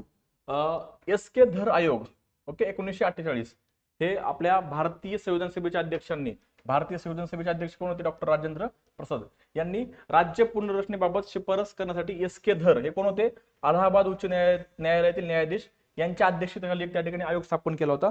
त्यांनी काय निकाल दिला बघा, आयोगाने निकाल दिला की भाषेच्या आधारावर त्या ठिकाणी राज्याची निर्मिती करू नये, भाषेच्या आधारावर राज्याची निर्मिती करू नये, तर प्रशासकीय अनुकूलता याच्या आधारावर त्या ठिकाणी राज्याची निर्मिती करावी अशी त्यांनी सूचना दिली. परंतु त्या शिफारशीमध्ये त्यांनी एक गोष्ट त्या ठिकाणी सांगितली की आंध्र प्रदेशची निर्मिती भाषेच्या आधारावर करायला काहीच हरकत नाही. इथून लोकांना बूम मिळाला, लक्षात ठेवा, कारण की आंध्र प्रदेशमध्ये भाषिक आधारावर सगळ्यात पहिलं भाषेच्या आधारावर स्थापन झालेलं राज्य कोणतं तर आंध्र प्रदेश आहे. त्यांनी सांगितलं की राज्याची निर्मिती भाषेच्या आधारावर नको, प्रशासकीय अनुकूलता कशामध्ये आहे ते बघा, परंतु आंध्र प्रदेशची निर्मिती भाषेच्या आधारावर केली तरी चालेल. इथं लोकांना त्या ठिकाणी आंध्र प्रदेश थोडंसं एक कारण मिळालं किंवा त्यांना थोडंसं होप्स मिळाली की आयोग सांगतोय. पुढं JVP समिती 1950, ओके, धर आयोगाच्या अहवालानंतर असंतुष्ट असलेल्या काँग्रेस पक्षाने, ही समिती काय होती तर काँग्रेस पक्ष, लक्षात ठेवा, 1 मिनिट. हा, काँग्रेस पक्षाने आणखी एक स्वतंत्र समिती स्थापन केली. कोणी केली, काँग्रेस पक्षाने, ज्यामध्ये जवाहरलाल नेहरू, वल्लभभाई पटेल व पट्टाभी सीतारामय्या, म्हणजे JVP शॉर्ट मध्ये बघा, जे म्हणजे जवाहरलाल नेहरू, वल्लभभाई पटेल म्हणजे V आणि पट्टाभी सीतारामय्या म्हणजे P, JVP समिती यांचा समावेश होता. मात्र या समितीनेही भाषिक आधारास अनुकूलता दर्शवली नाही. समितीने सुद्धा काय केलं की भाषेच्या आधारावर राज्याची निर्मिती नसावी असं सांगितलं. त्यामुळे तेलुगू भाषिक प्रदेशामध्ये मोठा असंतोष निर्माण झाला. कुठं, तेलुगू भाषिक, इयर लक्षात ठेवा बरं का. ज्या दरम्यान 15 डिसेंबर 1952 रोजी पोट्टी श्रीरामुलू या आंध्र देशभक्ताचा 52 दिवसाच्या उपोषणानंतर मृत्यू झाला. त्यामुळे 1953 मध्ये सरकारने तात्काळ आंध्र राज्याची निर्मिती केली. तसेच राज्य पुनर्रचना आयोग स्थापन करण्याचे वचन दिले. ओके, म्हणजे काय बाबा की JVP जवाहरलाल नेहरू, वल्लभभाई पटेल आणि पट्टाभी सिद्धारामय्या या तिघांनी काँग्रेसने काय केलं, एक आयोग स्थापन केला. काँग्रेसने ह्या आयोगाने सुद्धा काय सांगितलं की भाषेच्या आधारावर त्या ठिकाणी राज्य नसावं. बरोबर. पुढे काय झालं तर त्या ठिकाणी मग जे आंध्र प्रदेशमधील पोट्टी श्रीरामुलू जे होते हे उपोषणाला बसले. त्यांनी सलग 52 दिवस उपोषण केलं आणि या उपोषणानंतर त्यांचा मृत्यू झाला. आंध्र प्रदेशमध्ये प्रचंड त्या ठिकाणी असंतोष निर्माण झाला. लोकांनी त्या ठिकाणी दंगे म्हणजे त्या ठिकाणी आंदोलन केलं. हिंसक त्या ठिकाणी वळण त्या आंदोलनाला प्राप्त झालं. नंतर मग सरकारनं काय केलं, 1953 मध्ये आंध्र प्रदेशची स्थापना केली आणि आता ह्यानंतर त्या ठिकाणी राज्य पुनर्रचना आयोग स्थापन करू असं सुद्धा वचन दिलं. पुढे बघा आता राज्य पुनर्रचना आयोग 1953. ओके, आंध्र प्रदेशाच्या निर्मितीमुळे भाषिक राज्याच्या मागणीने जोर पकडला. त्यामुळे डिसेंबर 1953 मध्ये राज्य पुनर्रचना आयोग स्थापन करण्यात आला. त्याचे अध्यक्ष फजल अली होते. तर के एम पन्नीकर व हृदयनाथ कुंजरू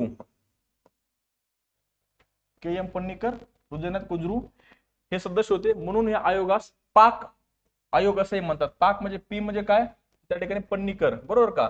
ए म्हणजे काय, ए म्हणजे त्या ठिकाणी फजल अली, ए अली, आणि के म्हणजे काय तर कुंजरू. लक्षात ठेवा, पी च पन्नीकर, ए च अली आणि के च कुंजरू. ओके, हृदयनाथ कुंजरू. पी म्हणजे पन्नीकर, के. येस. या आयोगास भाषिक राज्याच्या मुद्द्याशी चौकशी करून त्याबद्दल काय करता येईल अशी शिफारस करण्यास सांगण्यात आले. की आयोगाची स्थापना का केली की बाबा राज्याची भाषिक आधारावर त्या ठिकाणी निर्मिती करता येईल का, किंवा त्याबद्दल आपल्याला काय करता येईल या संदर्भात आयोगाची स्थापना केली. कधी डिसेंबर 1953 मध्ये. या आयोगाने सप्टेंबर 1955 मध्ये आपला अहवाल सादर केला. आयोगाने भाषिक आधारावर राज्याची पुनर्रचना करण्याच्या तत्वास अनुकूलता दर्शवली. म्हणजे आयोगाने काय सांगितलं की बाबा राज्याची निर्मिती भाषिक आधारावर करावी या संदर्भात त्यांनी अनुकूलता दर्शवली. मात्र एक राज्य एक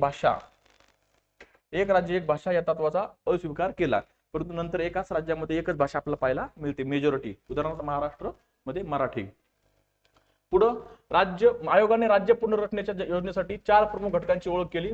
व कशाच्या आधारावर की देशाची एकता व सुरक्षा टिकवली पाहिजे, भाषिक व सांस्कृतिक एकसंधपणा, वित्तीय व आर्थिक प्रशासकीय मुद्दे आणि प्रत्येक राज्यातील त्याचबरोबर संपूर्ण देशातील जनतेच्या कल्याणाचे नियोजन हे जास्त महत्वाचे नाही. याला जास्त बघू नका. Okay, not important. इथं थोडंसं बघा, भारत सरकारने या शिफारशीची अल्प फेरफारासहित म्हणजे थोडेसे बदल करून स्वीकार केला. ऑगस्ट 1956 मध्ये राज्य पुनर्रचना कायदा 1955 संमत केला व 1 नोव्हेंबर 1956 पासून त्याची अंमलबजावणी करण्यात आली. त्याद्वारे भाग अ भाग ब या राज्यांमधील फरक संपुष्टात आणण्यात आला. भाग क राज्य रद्दबादल करण्यात आले आणि त्यापैकी काहींचे विलिनीकरण शेजारच्या राज्यात करण्यात आले. म्हणजे सगळं ते नष्ट केलं, अ ब कड. ओके, तर काहींना केंद्रशासित प्रदेश बनवण्यात आले. अशा रीतीने या कायद्याने सुरुवातीला भारतात 14 राज्ये व 16 केंद्रशासित प्रदेश निर्माण करण्यात आले. लक्षात ठेवा, अ ब कड नष्ट केलं आणि काय ठेवलं, 14 राज्य आणि 6 केंद्रशासित प्रदेश निर्माण करण्यात आले. 7वी घटना दुरुस्ती 1956 द्वारे जुन्या पहिल्या अनुसूचीतील जागी 14 राज्य व 16 केंद्रशासित प्रदेशांची यादी असलेली नवीन पहिली अनुसूची समाविष्ट करण्यात आली. ही 14 राज्य व 16 केंद्रशासित प्रदेश पुढील प्रमाणे. ओके, हे थोडंसं बघून घ्या, बाकी जास्त काही इम्पॉर्टंट नाही याच्यामध्ये. आंध्र प्रदेश, मैसूर, ओरिसा, बॉम्बे, जम्मू काश्मीर, राजस्थान, मध्य प्रदेश, मद्रास, बिहार, आसाम, पंजाब, केरळ, उत्तर प्रदेश, पश्चिम बंगाल. ओके, 6 केंद्रशासित प्रदेश अंदमान निकोबार बेट, लॅकेडू, मिनिकॉय, एमिनी बेट, दिल्ली, हिमाचल प्रदेश, त्रिपुरा, मणिपूर. ओके, लक्षात राहू थोडेसे. 1956 नंतरचे बदल. आता काय झालं बघा, 1956 नंतर भाषिक राज्यांच्या मागण्या वाढतच गेला. म्हणजे आता इथपर्यंत 14 राज्यापर्यंत आपण सीमित राहिलो नाही की त्या ठिकाणी हळूहळू मागण्या वाढतच गेल्या आणि नवीन राज्य स्थापन होतच गेले. त्या आधारावर पुढील राज्य क्रमाक्रमाने निर्माण करण्यात आले. 1960 मध्ये काय बघा, बॉम्बे प्रांताचे विभाजन होऊन महाराष्ट्र आणि गुजरात या राज्याची निर्मिती करण्यात आली. कधी? 1960 मध्ये. 1961 मध्ये पोर्तुगीजांकडून प्राप्त झालेल्या दादरा व नगर हवेली या प्रदेशांना 10वा घटना दुरुस्ती कायदा 1961 अन्वये केंद्रशासित प्रदेशाचा दर्जा देण्यात आला. कधी? 1961 मध्ये पोर्तुगीजांकडून प्राप्त झालेला दादरा व नगर हवेली या प्रदेशांना 10वा घटनादुरुस्ती कायदा 1961 अन्वये केंद्रशासित प्रदेशाचा दर्जा देण्यात आला. 1960 बॉम्बे मधून काय झालं, महाराष्ट्र आणि गुजरात. 1962 भारताने पोर्तुगीजांकडून पोलीस ऍक्शनद्वारे मिळवलेलं गोवा, दीव व दमण गोवा, दीव व दमण या प्रदेशांना 12वी घटना दुरुस्ती 1962 अन्वये केंद्रशासित प्रदेशाचा दर्जा देण्यात आला. ओके, पुढे बघा.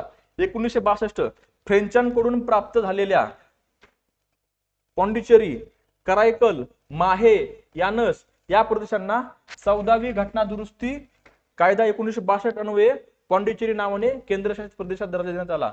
फॅक्ट्स आहे, लक्षात ठेवा. Definitely they will ask question from your. Facts आहे, लक्षात ठेवा. एक प्रकारे त्या ठिकाणी कुठे तुम्ही कंपार्टमेंट जिथं अभ्यास करताय त्या कंपार्टमेंटला ह्या फॅक्ट्स थोडक्यात त्या ठिकाणी शॉर्ट मध्ये काढून चिटकून टाका आणि रोज त्याला रिवाइज करा. 1963 आसाम पासून नागालँड हे स्वतंत्र राज्य बनवण्यात आले. कधी? 1963 ला नागालँड राज्याची निर्मिती कोणापासून? आसाम पासून.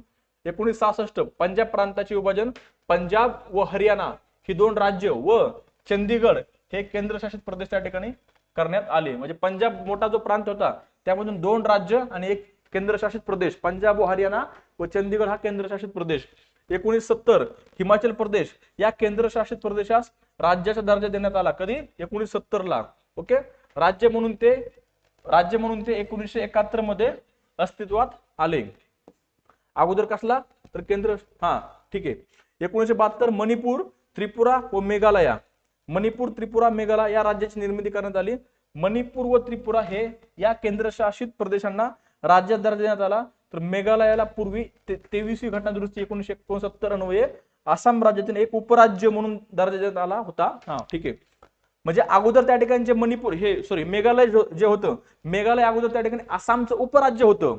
नंतर पुढे कधी? तर 1972 मध्ये त्याला पूर्ण राज्याचा दर्जा देण्यात आला. लक्षात ठेवा. जे मेघालय जे होतं अगोदर आसामचं उपराज्य होतं, परंतु 1972 मध्ये मेघालयाला पूर्ण राज्याचा दर्जा देण्यात आला. ओके, आणि मणिपूर आणि त्रिपुरा काय? तर ह्या त्या ठिकाणी पूर्ण राज्य दर्जा देण्यात आला होता. ओके, आणि सगळे राज्य कुठून आले? तर आसाम मधून बाहेर पडले, कारण की आसाम खूप मोठं राज्य होतं त्या काळी. सिक्कीम 1975 सिक्कीम हे 22वे राज्य अस्तित्वात आले. सिक्कीमला अगोदर काय 35वी घटना दुरुस्ती 1974 अंतर्गत काय होतं? त्या ठिकाणी भारताचे सहयोगी राज्य म्हणून त्या ठिकाणी दर्जा देण्यात आला होता. कधी? तर 35वी घटना दुरुस्ती 1974 ला. मात्र 36वी घटना दुरुस्ती अन्वये त्या ठिकाणी काय केलं? तर पूर्ण राज्याचा दर्जा देण्यात आला. अगोदर त्या ठिकाणी काय केलं होतं? घटनेत कलम 2A टाकलं होतं. कशासाठी? तर सिक्कीम हे भारताचे सहयोगी राज्य असेल, असोसिएट स्टेट, परंतु ते नंतर काय? तर 36वी घटना दुरुस्ती 1975 अन्वये 2A संपूर्ण झालं आणि सिक्कीमला पूर्ण राज्याचा दर्जा देण्यात आला. 1986 मिझोरम व अरुणाचल प्रदेश या यांना राज्याचा दर्जा देण्यात आला. तर 1987 मध्ये ते त्या ठिकाणी राज्य म्हणून अस्तित्वात आले. ओके, पुढे बघा. 1987 गोवा हे 25वे राज्य अस्तित्वात आले. गोवा, दीव व दमण या केंद्रशासित प्रदेशातून गोवा वेगळा करून त्याला स्वतंत्र राज्याचा दर्जा देण्यात आला. दीव व दमण हे केंद्रशासित प्रदेशच राहिले. ओके, अगोदर गोवा, दीव व दमण हे केंद्रशासित प्रदेश होतं. त्यातून त्या ठिकाणी 1987 मध्ये गोवाला त्या ठिकाणी वेगळा राज्याचा दर्जा देण्यात आला, परंतु दीव व दमण त्या ठिकाणी नंतर केंद्रशासित प्रदेशच राहिले. पुढे बघा. सन 2000 मध्य प्रदेश, उत्तर प्रदेश आणि बिहार या राज्यामधून काय? तर त्या ठिकाणी मध्य प्रदेशमधून छत्तीसगड, उत्तर प्रदेशमधून उत्तरांचल म्हणजे उत्तराखंड आणि बिहार मधून झारखंड 3 राज्यांची सन 2000 मध्ये त्या ठिकाणी निर्मिती करण्यात आली. ते 26, 27 व 28 राज्य होते. 2014 मध्ये आंध्र प्रदेश विभाजन होऊन तेलंगणा हे 29वे राज्य निर्माण करण्यात आले. 2019 मध्ये 5 ऑगस्ट 2019 रोजी राष्ट्रपतीच्या आदेशाद्वारे जम्मू व काश्मीर याचा विशेष दर्जा नष्ट करण्यात आला व 2019 मध्येच त्यांना त्या ठिकाणी ह्या कायद्या 2019 मध्ये जम्मू व काश्मीर पुनर्रचना कायद्याअंतर्गत त्या ठिकाणी जम्मू व काश्मीर हा एक केंद्रशासित प्रदेश आणि लडाख हा दुसरा केंद्रशासित प्रदेश त्या ठिकाणी निर्माण करण्यात आला. म्हणजेच काय? 2 नवीन केंद्रशासित प्रदेश निर्माण करण्यात आले. एक होता जम्मू व काश्मीर आणि दुसरा लडाख. म्हणजे काय? जम्मू काश्मीरला विधानसभा असेल, परंतु लडाखला विधिमंडळ नसेल, इथं त्या ठिकाणी केंद्र सरकार इथलं राज्य सरकार चालवेल. बरोबर. पुढे बघा, 2019 रोजी दादरा व नगर हवेली व दमण व दीव या केंद्रशासित प्रदेशाचे विलिनीकरण कायदा 2019, म्हणजे अगोदर जे दादरा व नगर हवेली व दमण व दीव हे दोन वेगवेगळे केंद्रशासित प्रदेश होते, त्यांना एकच त्या ठिकाणी केंद्रशासित प्रदेश करण्यात आलं. ओके. आता नावामध्ये बदल बघा. 1950 संयुक्त प्रांताचे नाव त्या ठिकाणी उत्तर प्रदेश करण्यात आले. 1969 मद्रासचे नाव तमिळनाडू करण्यात आले, लक्षात ठेवा बरं का. 1973 मैसूरचे नाव कर्नाटक असं करण्यात आले. 1973 परत लॅकेड्यू, मिनिकॉय आणि अमिनदिवी बेटाचे नाव त्या ठिकाणी लक्षद्वीप असे करण्यात आले. ओके. पुढे बघा, 1992 1 फेब्रुवारी 1992 रोजी 69वी घटना दुरुस्ती 1991 अन्वये दिल्ली केंद्र, हे लक्षात ठेवा, दिल्ली केंद्रशासित प्रदेशाला स्वतंत्र राज्याचा दर्जा न देता त्याचे रूपांतर दिल्ली राष्ट्रीय राजधानी राज्यक्षेत्र, ओके ना, national capital territory of Delhi मध्ये करण्यात आले. घटना दुरुस्ती काय, 69 घटना दुरुस्ती म्हणजेच काय की दिल्लीला त्या ठिकाणी स्वतंत्र केंद्रशासित प्रदेशाचा दर्जा न देता त्या ठिकाणी दिल्ली राष्ट्रीय राजधानी राज्यक्षेत्र त्या ठिकाणी देण्यात आले. 2006 मध्ये उत्तराखंडचं नाव काय, उत्तराखंड करण्यात आले. 2006 परत पॉंडिचेरी याचं नाव काय केलं तर पुदुचेरी केलं. आणि नोव्हेंबर 2011 मध्ये ओरिसाचं काय केलं तर ओडिशा केलं. बरोबर. राज्य पुनर्रचना, हा प्रश्न बघा आता,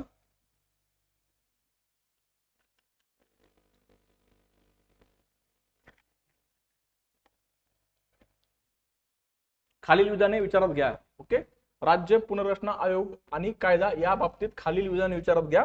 अगोदर लगेच बघायचं की वरीलपैकी कोणती विधाने योग्य आहेत. योग्य विचारलंय की अयोग्य विचारलंय, बरोबर विचारलंय की चुकीचं विचारलंय, हे अगोदर बघा.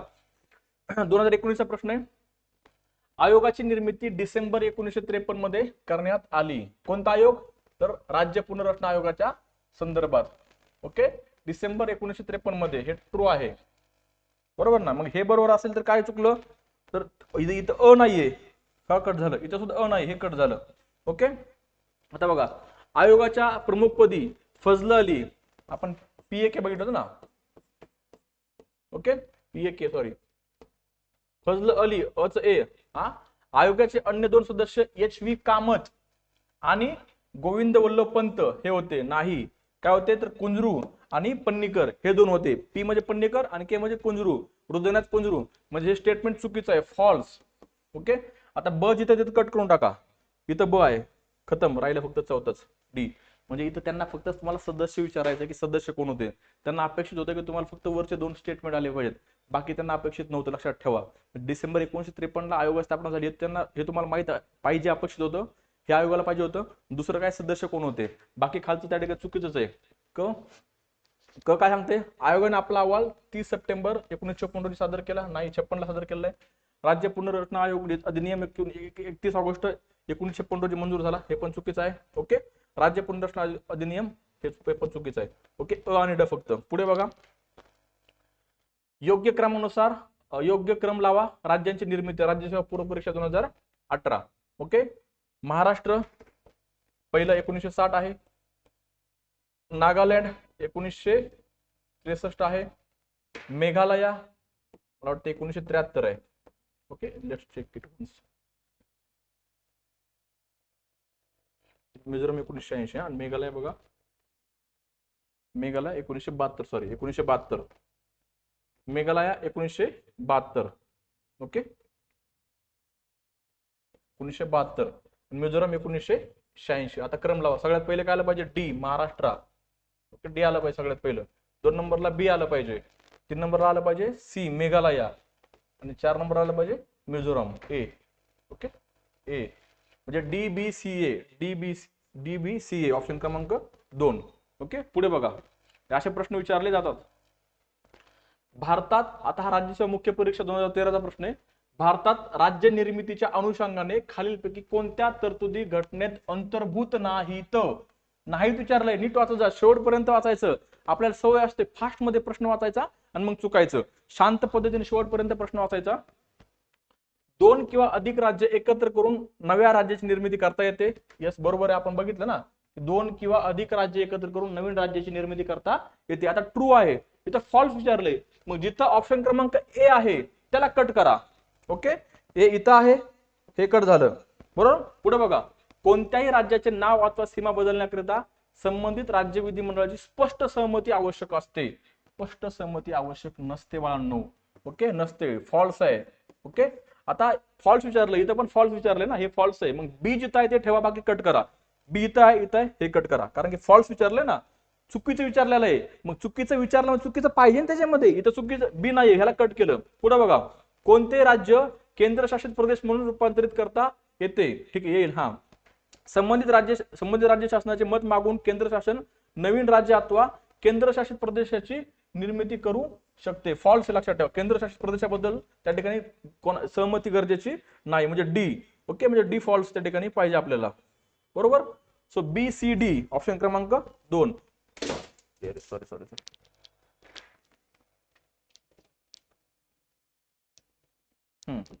ऑप्शन क्रमांक 2. पुढे बघा, राज्यसेवा मुख्य 2016. नवीन राज्याच्या स्थापनेबाबत खालीलपैकी कोणते विधान बरोबर नाही. बरोबर नाही. बघा, संविधानाने संसदेला राज्यांच्या प्रदेशाची फेररचना त्यांच्या अनुमती किंवा संमती विना करण्याचा अधिकार दिलेला आहे. बरोबर आहे. संविधानाने संसदेला राज्यांच्या प्रदेशाची फेररचना त्यांच्या अनुमती किंवा सहमती विना. Yes, true. म्हणजे सहमती, फक्त त्यांचा सल्ला घ्यायचा आहे, संमती लागतेच असं नाही. दुसरं काय, या संबंधीचे विधेयक संसदेने राष्ट्रपतीच्या शिफारशीशिवाय मांडता येत नाही. हे सुद्धा ट्रू आपण बघितलं की राष्ट्रपती शिफारस लागतेच आहे.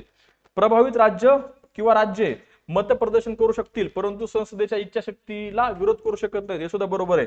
म्हणजे त्या ठिकाणी ते स्वतःचं मत मांडू शकतील, परंतु त्यांनी सांगितलेलं मत हे राज्यावर बंधनकारक नाही. चौथं काय, संसदेमध्ये असा ठराव केवळ विशेष बहुमताने नाही, साध्या बहुमताने त्या ठिकाणी पारित करावा लागतो. चुकीचं विचारलेलं आहे, म्हणजे हे ऑप्शन क्रमांक 4 बरोबर आहे. बघा, कलम 3 संदर्भात खालीलपैकी कोणते विधान अप्रस्तुत ठरते. म्हणजे काय, चुकीचे विचारलेलं आहे, चुकीचे विचारले, लक्षात ठेवा. ओके, बघा, कलम 3 नुसार संसद एक राज्यातून भूप्रदेश अलग करून नवीन राज्य निर्माण करू शकते. बरोबर आहे. संसद राज्यांच्या सीमा व नाव बदलू शकते. हे सुद्धा बरोबर आहे. ट्रू.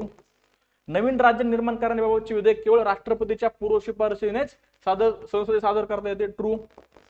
अशा प्रकारची विधेयकासंदर्भात राज्य विधिमंडळ सल्ला स्वीकारणे बंधनकारक आहे. म्हणजे संसदेला राज्याचा सल्ला हा बंधनकारक असणार. हे फॉल्स आहे, फॉल्स. ओके, एफ म्हणजे त्या ठिकाणी चुकीचे विचारलेलं इथं, म्हणजे डी. बरोबर. पुढे बघा, कोणत्या घटनादुरुस्ती कायद्याद्वारे दिल्लीला राष्ट्रीय राजधानी क्षेत्र असे म्हटले गेले. राज्यसेवा पूर्व परीक्षा 2024. बघा, आता लेटेस्ट प्रश्न आहे. कोणत्या घटनादुरुस्ती कायद्याद्वारे दिल्लीला राष्ट्रीय राजधानी क्षेत्र म्हटले गेले. ओके, आपण बघितलं होतं 69वी घटनादुरुस्ती कायदा 1991. ओके, पुढे बघा, राज्यसेवा पूर्व परीक्षा 2024. भारतातील घटनादुरुस्ती संदर्भात खालील विधानांची सत्यता तपासावं, योग्य पर्याय निवडा. काय विचारलंय, योग्य पर्याय. चूक बरोबर विचारलाय, फक्त बरोबर बघा. आता 10वी घटनादुरुस्ती नुसार दादरा व नगर हवेली हे प्रदेश भारतात जोडण्यात आले. बरोबर आहे. ओके, 11व्या घटनादुरुस्तीनुसार दीव, दमण व गोवा या हे प्रदेश भारतात जोडण्यात आले. चुकीचं आहे, 11वी नाहीये घटनादुरुस्ती. आय थिंक इथं काहीतरी वेगळीच आहे, 13वी समथिंग आहे. ठीक आहे, एक मिनिट चेक करू आपण.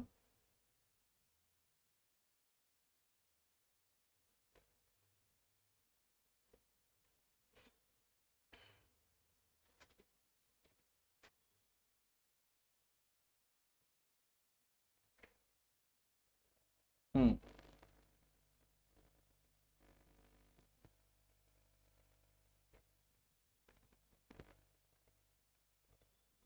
12वी घटनादुरुस्ती. हा 12वी आहे. ओके, 12वी आहे, म्हणजे चुकीचं म्हणतो.